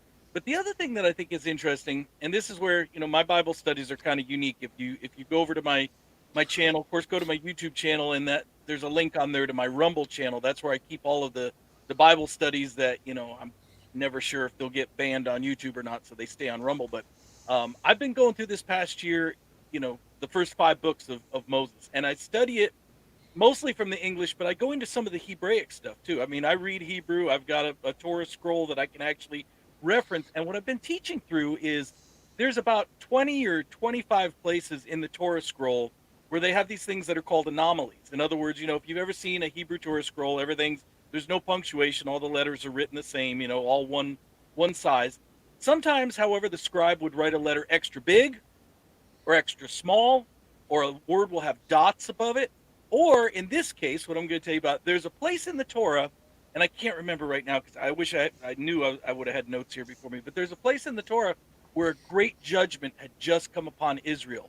And there was a gap in the text, and that's really unusual because, they're trying to write on this lambskin or whatever it was, the vellum that they used. So very rarely is there a gap in the text, usually like just in between chapters. But here, right in the middle of this account of Israel being judged, all of a sudden there's this huge gap. And it's almost like, okay, everybody pay attention how badly they were judged for their sin. And so I've heard people compare that to what we're reading about in Revelation 2, that the judgment is going to be just so severe that we're all going to have to take a pause and just understand what's going on. So, definitely. I got a question here from Smackdom. I have a question. If you guys believe in the whole Western world will be destroyed in order to see Jesus, why is the wrath poured out over the whole world? So wrath is poured out over the entire planet because everybody's taking the mark of the beast. So you have those who are going to be protected, the believing Jews, which represents the woman, Revelation chapter 12, wings of a mighty eagle. She's taken to a place of protection for 3.5 years from the Antichrist and his armies. So anybody left outside of that group will not be protected. So, yeah, the wrath of God's going to be poured out over the entire world. All right. It's going to be, you're going to have the wrath of God, you're going to have the wrath of the devil, and you're going to have the wrath of man. Try surviving during that time. It's compounding wrath. All right. God's wrath is going to be everything coming from the heavens, shaking the earth, blowing up volcanoes. All right. Throwing asteroids at the earth, 100-pound hailstones. Okay. The type of stuff that God does that decimates nations, okay? Then you have the devil persecuting you with demons, walking the earth, killing you and eating you alive, all right? Or killing you and eating whatever. And then you have people that are taking the mark, they're just full of rage and want to kill you. So you're being under attack by 3 fronts during the second half of the tribulation. That's what Jesus says, like the worst time ever in history. Okay, because you can't, unless you are protected, like Israel will be, a part of Israel will be, you're not going to survive. All right, so yeah, there's going to be, the wrath is for everybody on the planet. Okay, but I believe there's going to be a type of landmass wrath that will decimate the Western nations. Okay, you're going to have nobody left in the Western nations. They'll be all dead. But you're going to have a lot of people die in the Eastern nations as well, okay, because of God's wrath over there as well. They're not immune, right? You have China alone, Asia. They make up 1/3 of the world's population. So, do you think that some of them might die during the tribulation, or die during the time of God's wrath? Yes. Okay, so. It's globally, but some parts I think are going to get it worse than others. Some parts are going to get it worse than others. Like the Western nations, it's going to be fire. It's going to be everything. God's like, you know what? Just clean the slate over here. Okay, turn the world this way, and kill. Leave that there. Kill. Leave that there. Leave that there. Wipe that out over there. But on the other side of the world, wipe the whole thing. Just wipe it. Turn around and let's knock everybody out here. Keep a few people here. Good. Now I'm going to return. I know it's kind of a crude way of explaining it, but but you get what I'm saying now. I agree with you, Bob. I know exactly what you're saying, and I think that a lot of people probably have a similar thought to me, that I think that America, I'm not saying we are Babylon, but we certainly do fit the description in a lot of ways. I think that the judgment will be specific because of what we have sort of exported to the rest of the world. But everybody that's left over behind after the rapture, they're all going to experience wrath, because that's the one sin that was not paid for on the cross, was rejecting Christ. Every other sin, which this kind of ties right into this next question, Wide Awake and Aware 22. What are your thoughts on saved people that are sinning at the time of the rapture? Will they get left behind? Well, what happens if you're sinning when you die? Do you still go to heaven? Of course you do. All of that sin was paid for on the cross. Now, I wouldn't recommend it, because you're grieving the Holy Spirit that seals you to the day of redemption. So you should try not to sin, because you don't want to grieve the Holy Spirit that's living within you, that loves you so much, that Christ died for you. So, you don't want to be actively engaged in sin, but we're not perfect, so we are going to fall at times. And, all I can say is, if you fall at the time and you happen to die at the time that you're in sin, God's going to still take you in, because he loves you. He knows your sin, and he paid for it on the cross. And it'll be the same for those that are raptured.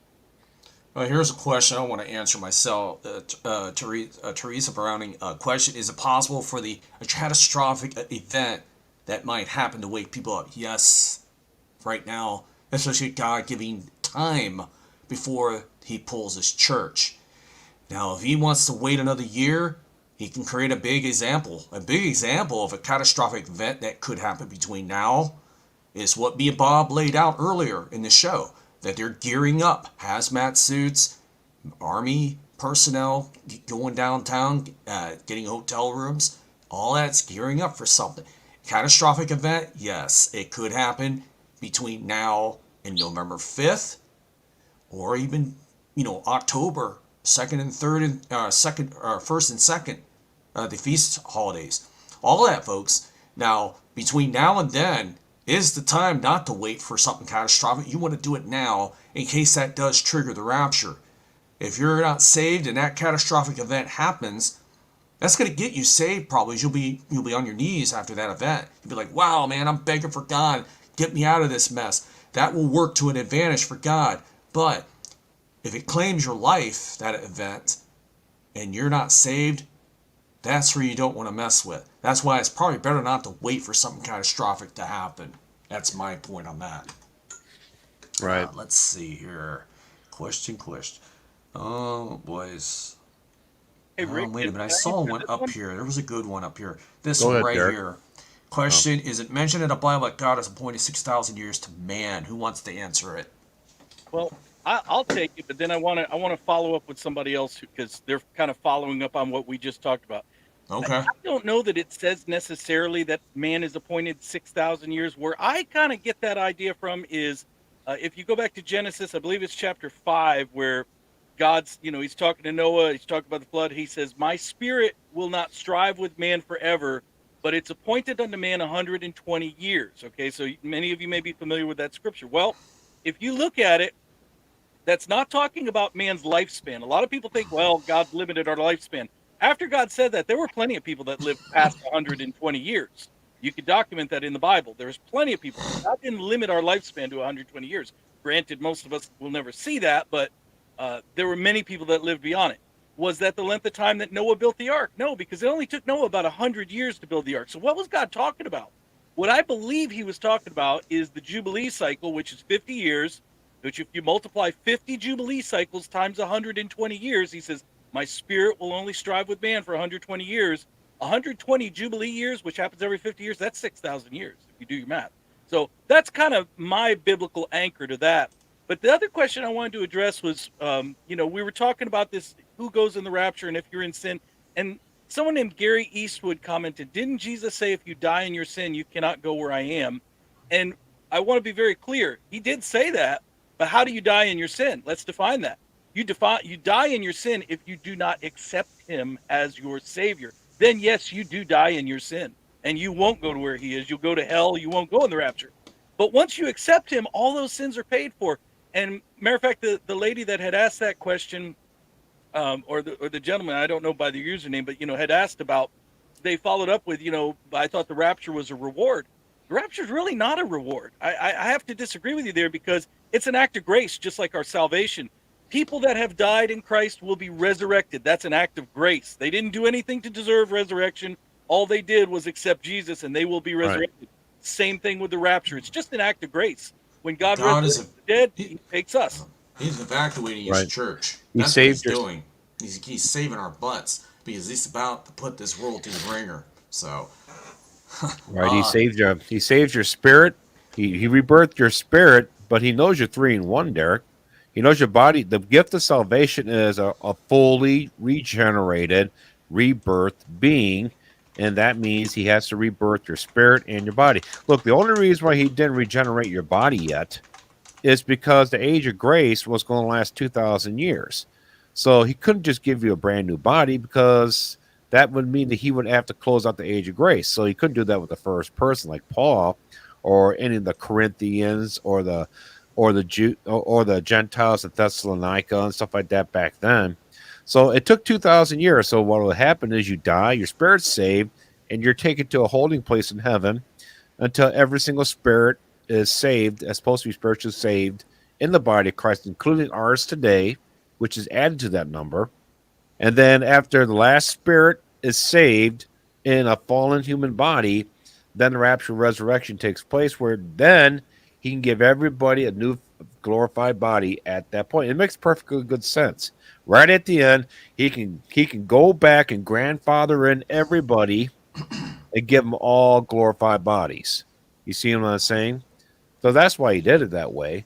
Other than that, it would take away from the faith. You can imagine, it's like, I believe. I hear the guy, I believe. All of a sudden, you fully glorify. It wouldn't take much faith for people if that's what happened to you as soon as you believe that you're mortal now. Can you imagine if that was the case? So you see how he did it this way. So yeah, it's definitely. So I heard some big preachers preach that. Oh, the rapture is a reward for faithfulness. No. Man, you should shut your channel. You should not be preaching. That's not a reward. Would you mean to tell me that your salvation was a reward for you being good? Because the resurrection of your body is part of the gift of salvation. It's just a delayed part of the gift, but it's just given to you later. Okay, because your body, soul, spirit has to be regenerated. So I know some people that preach that, and they're really big too. And that's the stupidest, because they don't think. They think from my perspective as a human right now here in 2024, looking ahead of me, not considering the millions and billions of believers from 2,000 years ago. Okay, which means they're telling me what if some of these believers 2,000 or 1,000 years ago did not do anything to be rewarded with a glorified body? They did it. They believed where they got spiritual rewards, so they got a new glorified spiritual body. But they didn't do the rewards that you're claiming to be raptured, which means the resurrection won't happen for them according to that preaching. Exactly what works do you do, and how much level of faithfulness? What kind of gauge are we looking at here? Do you gotta be faithful Monday, Tuesday, Wednesdays, and Thursdays, but not Friday and Saturday, or is it just between 12 and 5 o'clock? Yeah, where's the gauge at? Where's the charts? We have to look at this with the absolute correct perspective. The rapture and the resurrection, it's a reward in a sense that you chose correctly. Okay, we can say that. Yes, you chose correctly. But that's everybody gets a trophy award, okay? Everybody gets the resurrection. Everybody who truly has the spirit in them will be raptured, whether you're in sin or whether you're, living some kind of righteous life. But there are rewards that come from living a righteous life. And this is why, if you're listening tonight, let me be very clear. With whatever time we have remaining, if we've got a day remaining, if we've got a week, if we have a month, you need to be earning your rewards in heaven, because when you get to heaven, God will have different levels of assignments. I don't understand how it's all going to work, but I know this. If you're the last person to get saved, first of all, you're one lucky son of a gun if you're the last person to get saved before the rapture. But it's going to be kind of unfortunate for you in the sense that you're going to be like the thief on the cross, okay? The thief on the cross, he got into heaven, but what rewards did he really have stored up? He didn't have time to do anything for God on this earth. If you're listening to me right now, you've got time. I don't know how much time, you've got time. Don't be like, we if you ever seen the movie, Christmas Vacation, Cousin Eddie, okay? Don't be Cousin Eddie up in heaven. Don't be like the doofus that's like, oh, I just got here. I don't work. Mm-hmm. Take your time, whatever. If you got a day left, if the rapture comes a week from tonight, you got a week to be living for the Lord and earning some rewards. You'll be better off than the thief on the cross. That's, Yep. Yeah, the more time, like I said, folks, if you're eager to get out of here to save your own flesh, okay, but you're being selfish in a way. When you got more time, you can probably store up even more in heaven by doing more for the Lord. This is Rick, I'm going to give you more time, man. Do you really want to come up right now? I got this one gift waiting for you. If you just hang on a few more months, this gift is yours. But you got to be strong. You got to keep yourself clean, He wants us clean and spotless, He doesn't want us all filthy, full of garbage when we go up there. Of course, you'll make it to heaven. You'll get the crown of life. You'll be like that thief. But the more time He gives us to actually is kind of better in a way. I know some of you don't want to hear that, but, you should be glad that God is patient. Can you imagine if He wasn't a patient God? We would have been out of here a long time ago. But look at it this way.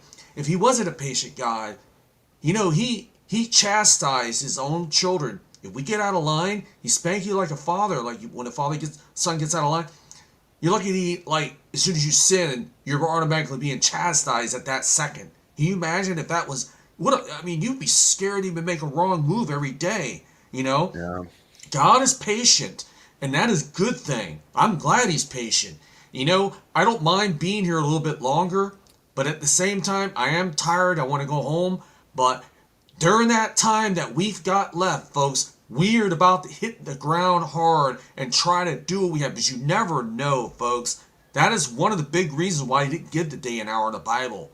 He kept that out because He knew that there'll be a lot of Christians say, well, look, I got all the way until next Tuesday. That's when it says the Bible comes on this day.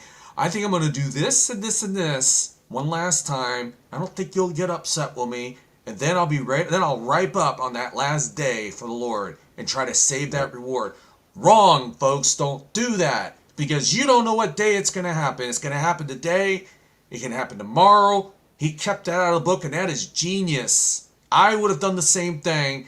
You don't tell anything when you're coming. The boss says, I'm not going to tell them when they're coming. I want to catch them off guard. The store was a disaster when it came in. You see, people know when the store directors come and they start sweeping all the dirt under the carpet mats. They straighten everything out temporarily. That is not how the Lord wants us to do it. He doesn't want you to be that sweep the dirt under the carpet real quick. He's coming. No, you need to be ready at all times. Because when that district manager comes and set foot in the store, you got to have those shelves bluffed perfect. Everything should be always on cue. In other words, everything should be looking sharp. That's how we are to be. So the Lord kept that from us so we can always be sharp on for the Lord. That's the way we need to live. Don't live today like the rapture could come today, folks. Okay? Don't get impatient. Don't scoff.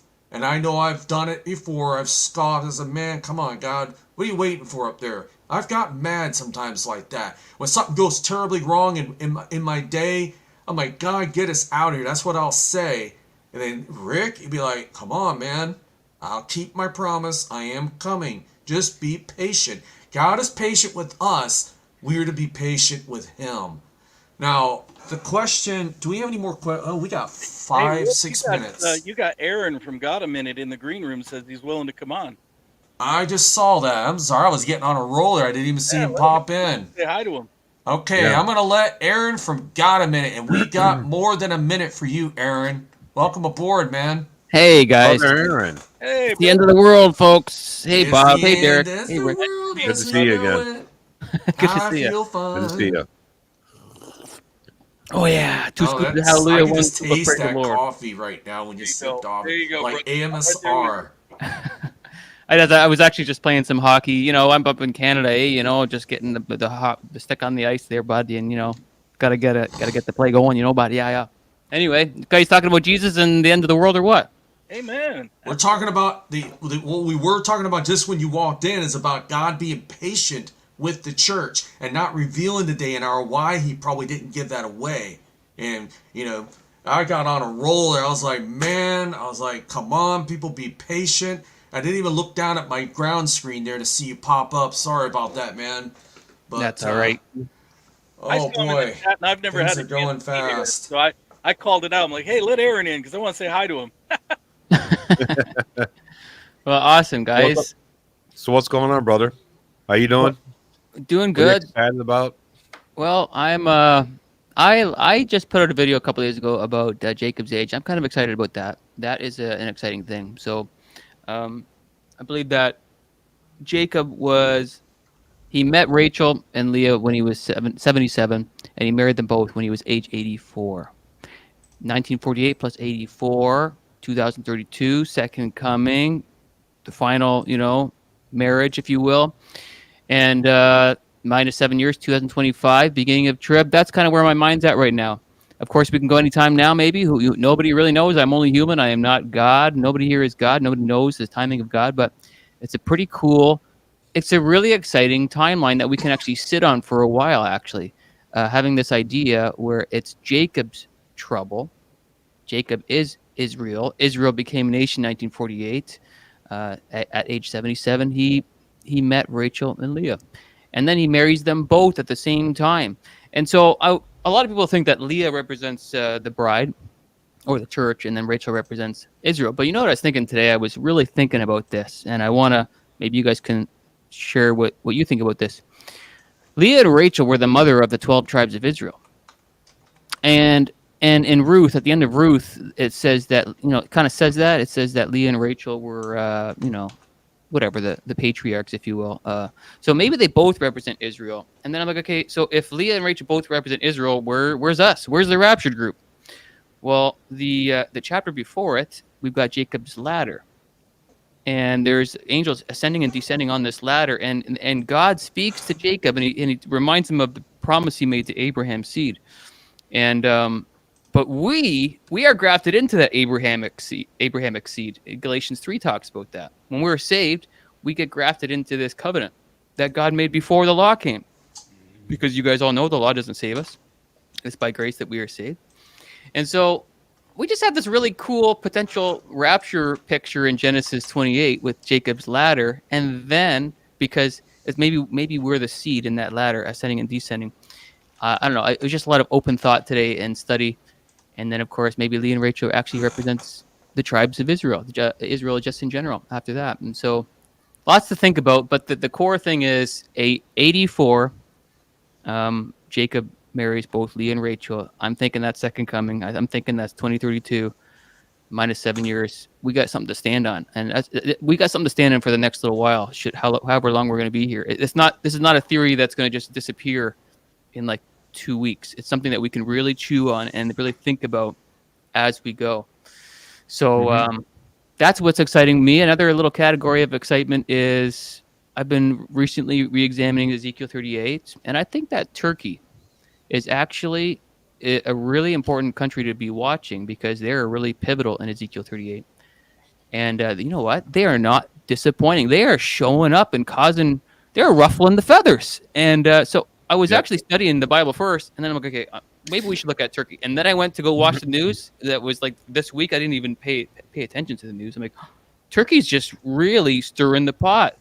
Erdogan is like, yeah, we gotta get all the Islam countries and come against Israel. I'm like, oh, really? Turkey's doing that? After I was like, we gotta watch Turkey. And so, they're trying to gather all the Islamic nations to come against Israel. They went to some sort of a Muslim Arabic thing for the first time in 13 years to try and unite to come against Israel. And apparently last week they stopped trade between themselves and Israel. So to say this plainly, I'm like, I read the Bible. I'm like, okay, I think we got to watch Israel. Then I go to the news. I'm like, I read the Bible. I think we got to watch Turkey. And then I go to the news and like, Turkey's causing a lot of problems with Israel. I'm like, okay, this is what we want to see. So this is interesting. So I'm going to keep my eye on Turkey for the next couple of months, or however long we're here. And then what else? So the Turkey thing, the age of Jacob. Those are the two core things that I've been focused on the last little while. So among many other things, I'm bouncing around always doing studies. But anybody got a question for Aaron right now? Direct your questions at him, because we're on the questions and answer part of our show. We always do that the last 25 minutes of the show where people just direct questions at our panelists. Yeah. So if you guys got a question for Aaron, got a minute. For Go sure. to his web, go to his page. It's interesting. We're talking about the Erdogan and Turkey bringing on Muslim nations together. You know, God always deals with the enemies of Israel by turning them against each other. Okay, now these Muslims, they all serve the devil. Okay, and you got Shia Muslims, Shiite Muslims, and Sunnis. So I think what's going to happen when they all get together and they all go against Israel, I think somehow, some way, God's going to remind them, like, you guys realize your enemies, right? And when he starts whatever he does, whatever he's going to do, popping off volcanoes to wipe them out, or sending like mixed messages, like he did with the lepers that were coming back, and their feet sounded like, in the Bible, they said their feet sounded like a thousand horsemen that were walking. Whatever God's going to do, but I think that's going to be one of the key things that will turn all the Muslims against each other. You know, God's just going to turn them all against each other and just wipe each other out. You know, that would make sense to me, because that's a perfect setup. I was like, you know, that Shiite and Sunni, there's a reason why they're divided.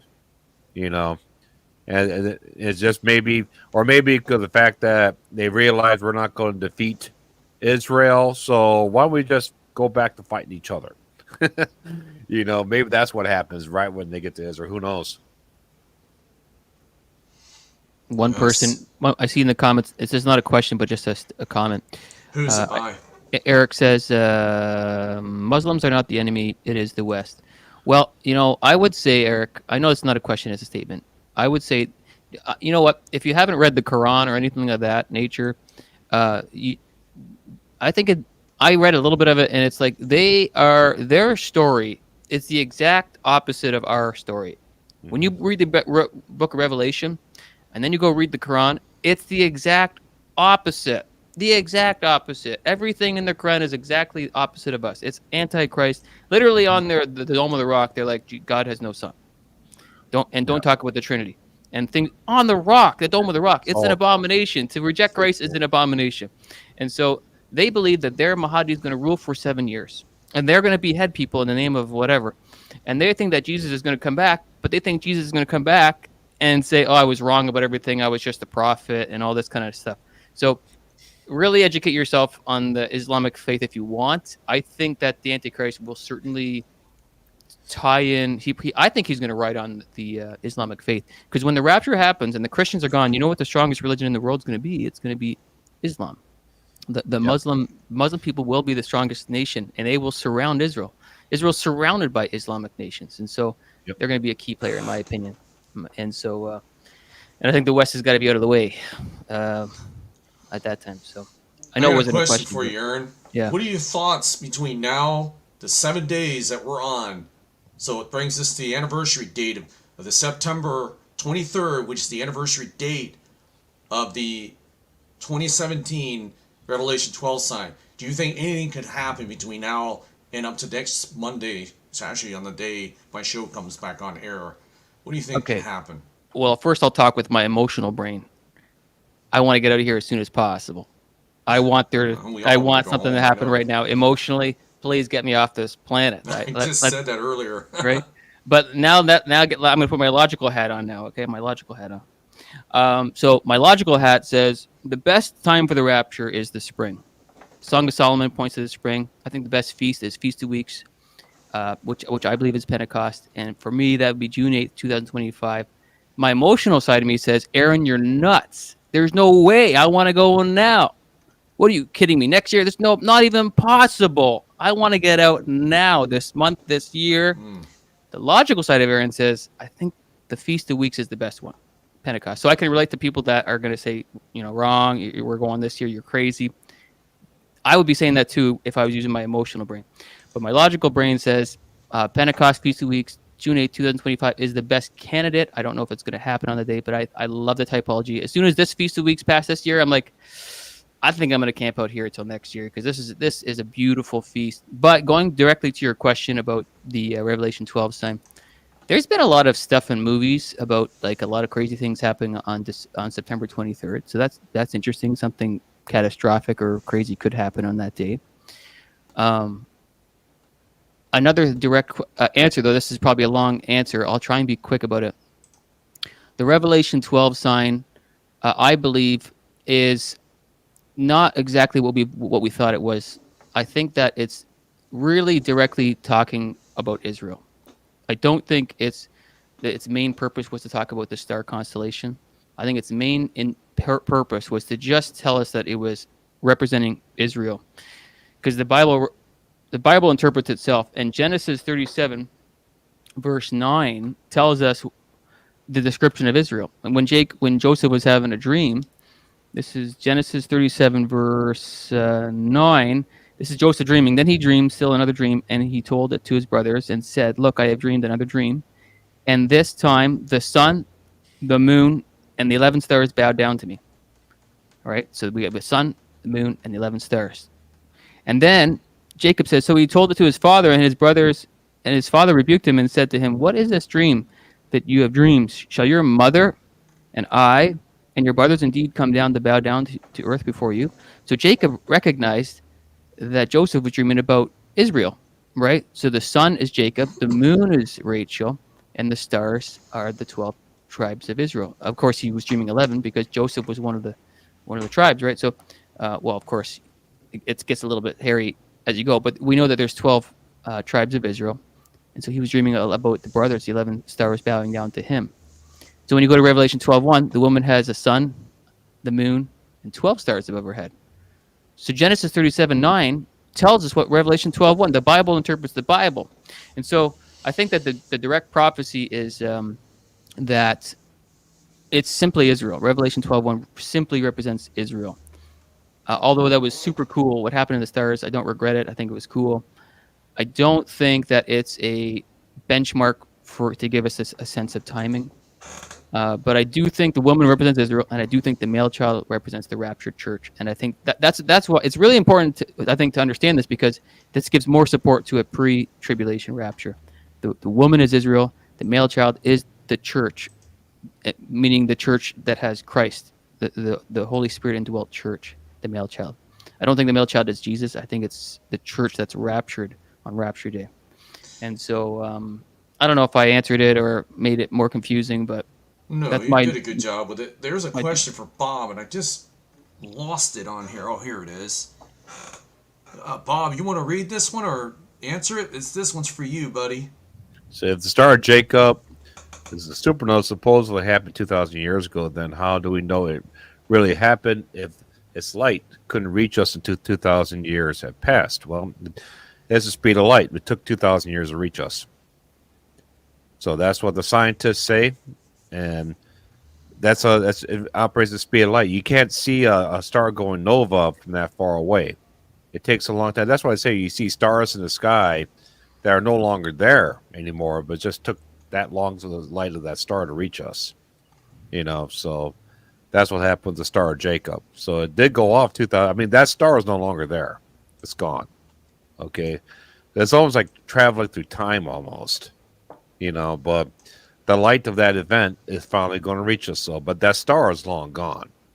All right. If that makes any sense. Yeah. Well, there's a video here. Good, well said, Bob. There's a video here. I just saw it. I don't know if you've heard of evangelist Anita Marjorie Revilla. Open your eyes, people. She's got a video she just put out. 23 hours, says 999, 99,042 Apophis. And quotes, it says, "God of chaos, asteroid it could still hit the Earth in 2029, study reveals." What do you think of that, guys? Isn't that something around those seals when there's a burning mountain that hits the Earth? Boy, if that's so, folks, it puts us right on schedule. Think about it. Yeah, we were talking 2031, 2030, around 2031, that happens right at the latter half of the last 3.5 years. If that is true, that puts us somewhere on that schedule. You see, folks, how close we are? Even if we had to wait all the way to June, okay, I'll go along with you on that, Aaron, if we had to go all the way to June. Yeah, it's put the still, logical hat we're on. We're getting out of here, even 6 months into 2031. Yeah. Let's say June 20, June 2031, we still could be out of here in June or whatever, or further in 2032. It doesn't look. What you God mean? doesn't Yeah. have to go exactly Yeah. on the exact day and month and day. He doesn't have to exactly start the tribulation on January 1st, 2025. He can come around along the lines of it. Why don't we just disappear all the dates and just go by the signs? It could still happen along the time frame. It doesn't have to be exactly on the first day of the month. Okay? We're still going home. I can feel it so bad. Literally, I can smell the rapture on me. That's how close I think it is, folks. Even if we're still here all the way to next year, the middle of next year, I know things are going to be so bad next year compared to this year. You notice everything's getting worse every year. It's getting worse and worse every year. It's actually by the month now, it almost seems like. How much further can this rubber band stretch before it breaks? It's like this, folks. It's gonna break any second. Come on, folks. I don't see us here another 2-3 years. There's just no way. The war is burning too hard right now. The wars are moving quick. Russia, they're a big war engine right now. They just said that today they're coming out with 2 million plus men army. The war is coming, folks. It's beyond the point of no stopping. There is nobody that wants to negotiate anymore. God is letting this happen for a reason. Because he's about to pull his church out of here. That's the reason for the Antichrist. He's a man of peace. He brings peace to the world, folks. That's what this is all about. That's why the opposite of war is peace. It's because this is what the world will look like at the time of the rapture, folks. It looks like that now. We just got to wait till it see it to happen. Key dates, you want to throw key dates? I don't set dates on my show, but I do give us a narrowed down time frame that I think it could happen. As Aaron said, it could happen all the way up to June of next year. I have no problem with that, but we are to be busy for the Lord regardless. That's right. Act like he can come today, folks. That's right. I think the attitude is he can come anytime. I think God left it in such an ambiguous time frame because I think the attitude has always been to always expect him. But I love Pentecost because I believe that we are the first fruits, and the first fruits ties us in Romans 8:23 and James 1:18 tells us that we are first fruits. There's other verses too that I can't think of the top of my mind. I got my sign behind me. I've had that behind me for like 5 months now, Feast of Weeks.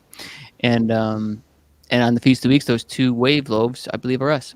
And it's the Jew and the Gentile being offered unto the Lord. There's only one day that you do that. And it's that Feast of Bakar. And that means to be, like a child being born. It's the same word that you do as a child being born. And this whole rapture is a child being born. It's the male child being caught up. Like I said, the woman is Israel and we are the male child. And the Feast of Weeks is when you offer up a male child. It's the same word for birth, like having a male child. And so we are being brought to new life. And the 2 wave loaves that are offered up in the air, I think that's the Jew and the Gentile. And so I love the typology of it. I logically, I think that makes the most sense. Emotionally, I want to go now. So, but I think for me, up until whatever the rapture day is, I'll be watching Turkey. I think I'll be peeking at the news with Turkey. I think you should all do that too. I would love to see. It'll be super exciting to see a clear 10 king, global union like the BRICS. Like they got 9 right now. It'd be super cool if we see the BRICS say, okay, now we got 10. I'm getting excited. If I see 10 BRICS, like clearly, I'm getting pumped. Or some other 10, global union thing. And guess what? Turkey's applying for it. They're applying for it. And I think BRICS has the thing in October. They got a meeting about this in October. So you never know. They might have a 10-horn kingdom like next month. Guys, we're down to our last couple minutes of the show. We're pushing it to 10:45. It's 1 minute, but I'm going to give it a couple extra minutes for everybody to say their closing thoughts. And I'm going to start with Derek. I'm just going to work my way down to Bob and end with Aaron. So, Derek, what's your closing thoughts tonight? Closing thoughts. First of all, great show tonight, Rick. You had 2 extra special guests on here. It was great hearing from both of them. My closing thoughts are, thank you. Again, we look at dates. It's just because we're looking for that blessed hope, and every date has its own unique characteristic where it could be a good contender for the rapture. But this is why I've said before, I'm not on the rapture roller coaster. I'm not going to get looking at a date and then all of a sudden fall off and get depressed. I say I ride the Rapture merry-go-round. I keep going around and around and look at whatever date's closest is the one I'm liking best right now. But there are good dates. Springtime has its valid dates too. So if we're still here in the spring, I'm going to be hopeful for the spring. But all the time we're here, we are to be working for the Lord. I will say I'm a little extra hopeful because of this second moon thing that Bob and I have been talking about. When's that ever happened before? And I know I've had the 2 moons dream, and many other people have too. So that's only a 2-month window between September and November. So that's kind of interesting. But those are kind of my final thoughts. And again, I just say to anybody that's on here, if you're watching, if you've asked a question and it didn't get answered, I'm trying to kind of take up and do that over on my channel and answer a few of these questions that maybe don't get answered. Tara Russell, if you're still listening, I'm going to definitely tackle your question because I think that was a good one. And I'm going to answer one quick one right now that I saw earlier from Brenda Epp. She said, "Do you boys ever sleep or spend time with your families?" Well, yeah, I mean, granted, some nights I miss out a little bit. I have to work early. So on these nights I'm on with these guys, I do lose a little sleep, but it's worth it because I enjoy being here with my brothers talking about the Lord. And my wife actually has tomorrow off from work, so we're going to have a date. We're not losing out any. We're going to go out and have a nice husband-wife date. And I do spend plenty of time. I don't know about the rest of you guys, but I don't take my family for granted. That's for sure. All right, that's well said, Derek. Bob, your thoughts? Your microphone's off. There you go. I agree with Derek. We have a lot of stuff going on here and a lot of good stuff for next year too. So I'm going to be watching for this year. If we make it past my cutoff is November 11th. After November 11th, I'm pretty much like, nothing really works until the spring feast.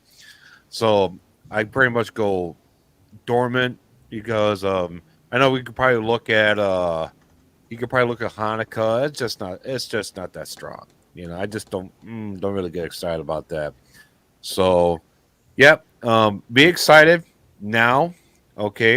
And if we make it past November 11th and we have to go into all this crap with the elections, just remember the hand of restraint is still in place.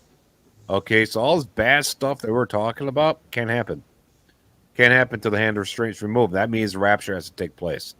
So we can, if basically what we're going to be watching is more of the same crap that we watched for the last 6 months.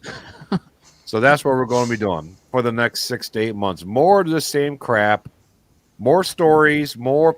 And the best part about it, we're going to be seeing a lot more things happening that's going to get excited about Rapture for next year. Okay, and I know nobody wants to hear about that. I get it.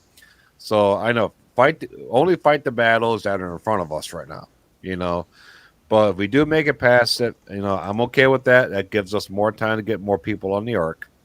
I'm glad about that. I'm happy about that. I've been through this for years. I've been doing this for years. I've been doing this since 2004, watching for the Rapture. Every year, the Rapture Feast of Trumpets. I've gotten used to being let down for 20 years, all right, one after another. Okay, so I got pretty thick skin by now, Aaron, so I can make it past this one. So, but until we make it past the feast days, and like for me, November 11th, I'm gonna keep plugging away, and then after November 11th, we're going into December, and I think Aaron will be on to something. At that point, it's like, hey, you know what, brother Aaron said this. How about you, Aaron? Your thoughts? Yeah. Well, you know what? Bob is speaking from an intelligent position here.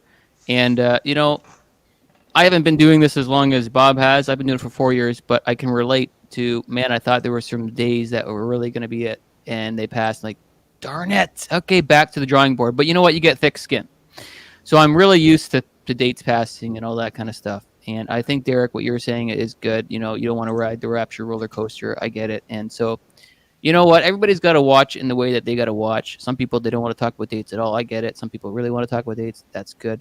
I like doing you know what? The date thing, we don't set dates. We just speculate on what God's timing is, I've never set a date. I'm just talking about what God's feast days are and then when they land and what the possibilities are. So, and trying to figure out his story. And for me, what really excites me is timelines, because I wouldn't be on YouTube doing what I'm doing if I didn't think it was close, you know. So back in 2020, when Trump closed the airlines, I was like, oh my goodness, it's the end of the world. Like I gotta get it. I don't know what I gotta figure this all out, you know. So, so I read my Bible as fast as I could. I was watching YouTube videos like crazy, and I kind of got the basics. And I'm like, okay, I started my channel, and I think, okay, he's coming in my lifetime. That means I got to tell everybody about Jesus. If Jesus is coming in my lifetime, I have to tell people about Jesus. So there was a time pressure. It's kind of like when you have an exam at school, and you know, okay, my exam is on October 1st, and I got to study for it. Oh, okay, I gotta study. I gotta open my books and study. I gotta get prepared for this exam. There's a time crunch. There's a time sensitive crunch, and you do what you got to do to pass the test. And so I'm like, okay, Jesus is coming in my lifetime, and it could be like now. I have to tell people about Christ. This is my faith. So if there was not like this thing, like I thought Jesus was going to come anytime soon, I'm not quite sure I would be doing what I'm doing at the speed I'm doing it and the intensity that I'm doing it at.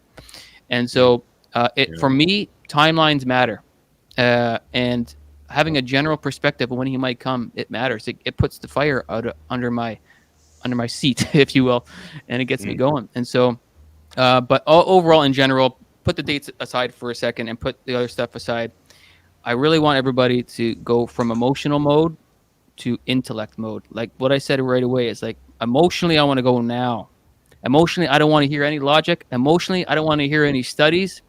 Emotionally, I just want somebody to tell me that it could happen today and it's going to happen today. I don't want to hear about it. If you're telling me anything beyond 2 weeks, emotionally, I don't want to hear it. Right? So what I'm encouraging everybody to do is get out of the emotional state and just think about intellect. Think about the study. Think about, you know what? Maybe I will read the Old Testament. Maybe I will read the Torah. Maybe I will. Like actually, what we're doing in my God a Minute Discord is we've read the whole Bible. We started last September. We've been doing it for a year, Monday to Friday, and we got 7 more books to read in the Bible. I am so excited that we're about to finish the Bible collectively as a group, and That's cool. that's Good such job. a blessing. Now, but if I was like, oh no, the rapture's happening in like 1 week, forget about that. And like I ordered a Hebrew Bible like a year ago. Oh, I don't need a Hebrew Bible. We're going to be out of here in a week. Forget about that.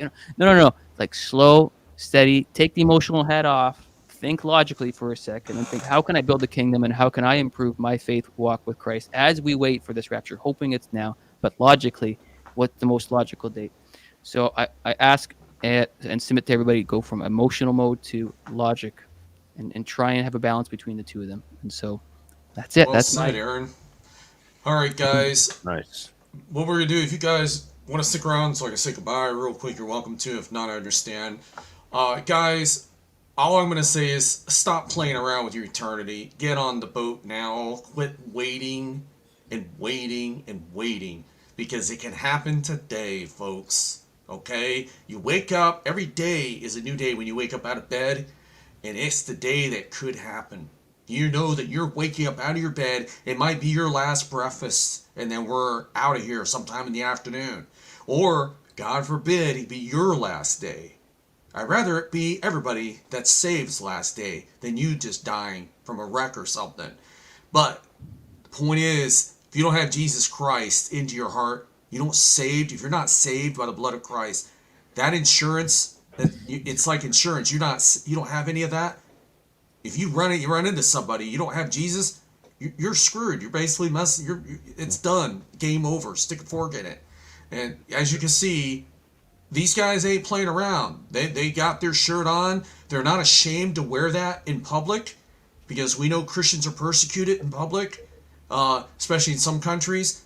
But get on the lifeboat now, because it could be your last. Today is the day of salvation. Get saved today, folks. Let's not play around. You're playing with fire. You never know when it's going to be your last day. And, like I said, the Lord has kept that from us, not to know the day and hour, okay? Or not to be sweeping the dirt under the little doormat or carpet. And, oh, man, I just quickly, dude, he's coming. No, he can come today, folks. We are to be clean and spotless and ready, okay? So, guys, if you haven't done it yet, it takes 2 seconds. Just hit the subscribe button. Okay, takes 2 seconds. Hit the notification bell. Okay, also subscribe to my dear friends, brothers in Christ, Aaron, Bob, and Derek. Run to their channel, their channels. You know, Aaron's, go to that address right there. If you have to hit the pause button to take all that down, do it. And then Bob Barber's channel, hit the pause button, take that down. And then we got Derek, where is it? There it is. And then hit the pause button and just hit that. And then, of course, my channel, you're already here. Just hit subscribe, hit like. It brings it up on the YouTube algorithm. So you're saving a soul. More and more people see this video, the more lost people will see this video. And you're saving someone from going to hell, rather you not. Now, it's not just because of me, but it's really you're doing your part by helping that person, helping it reach their ears. Okay? Of course, there's lots of other videos. Okay? But why not send them mine too? We're all in this together, folks. All right, guys? Every Monday at 8:30 p.m. Eastern Standard Time, we come on once a week. Prophecy Mondays. I'd like to thank you, Aaron, for coming in at the last end of the show. Thank you for taking your time out to do that tonight. Appreciate you, Aaron. Bob, thank you for coming on. Derek, thank you for coming on. Everybody, we thank you for tuning in to Prophecy Mondays.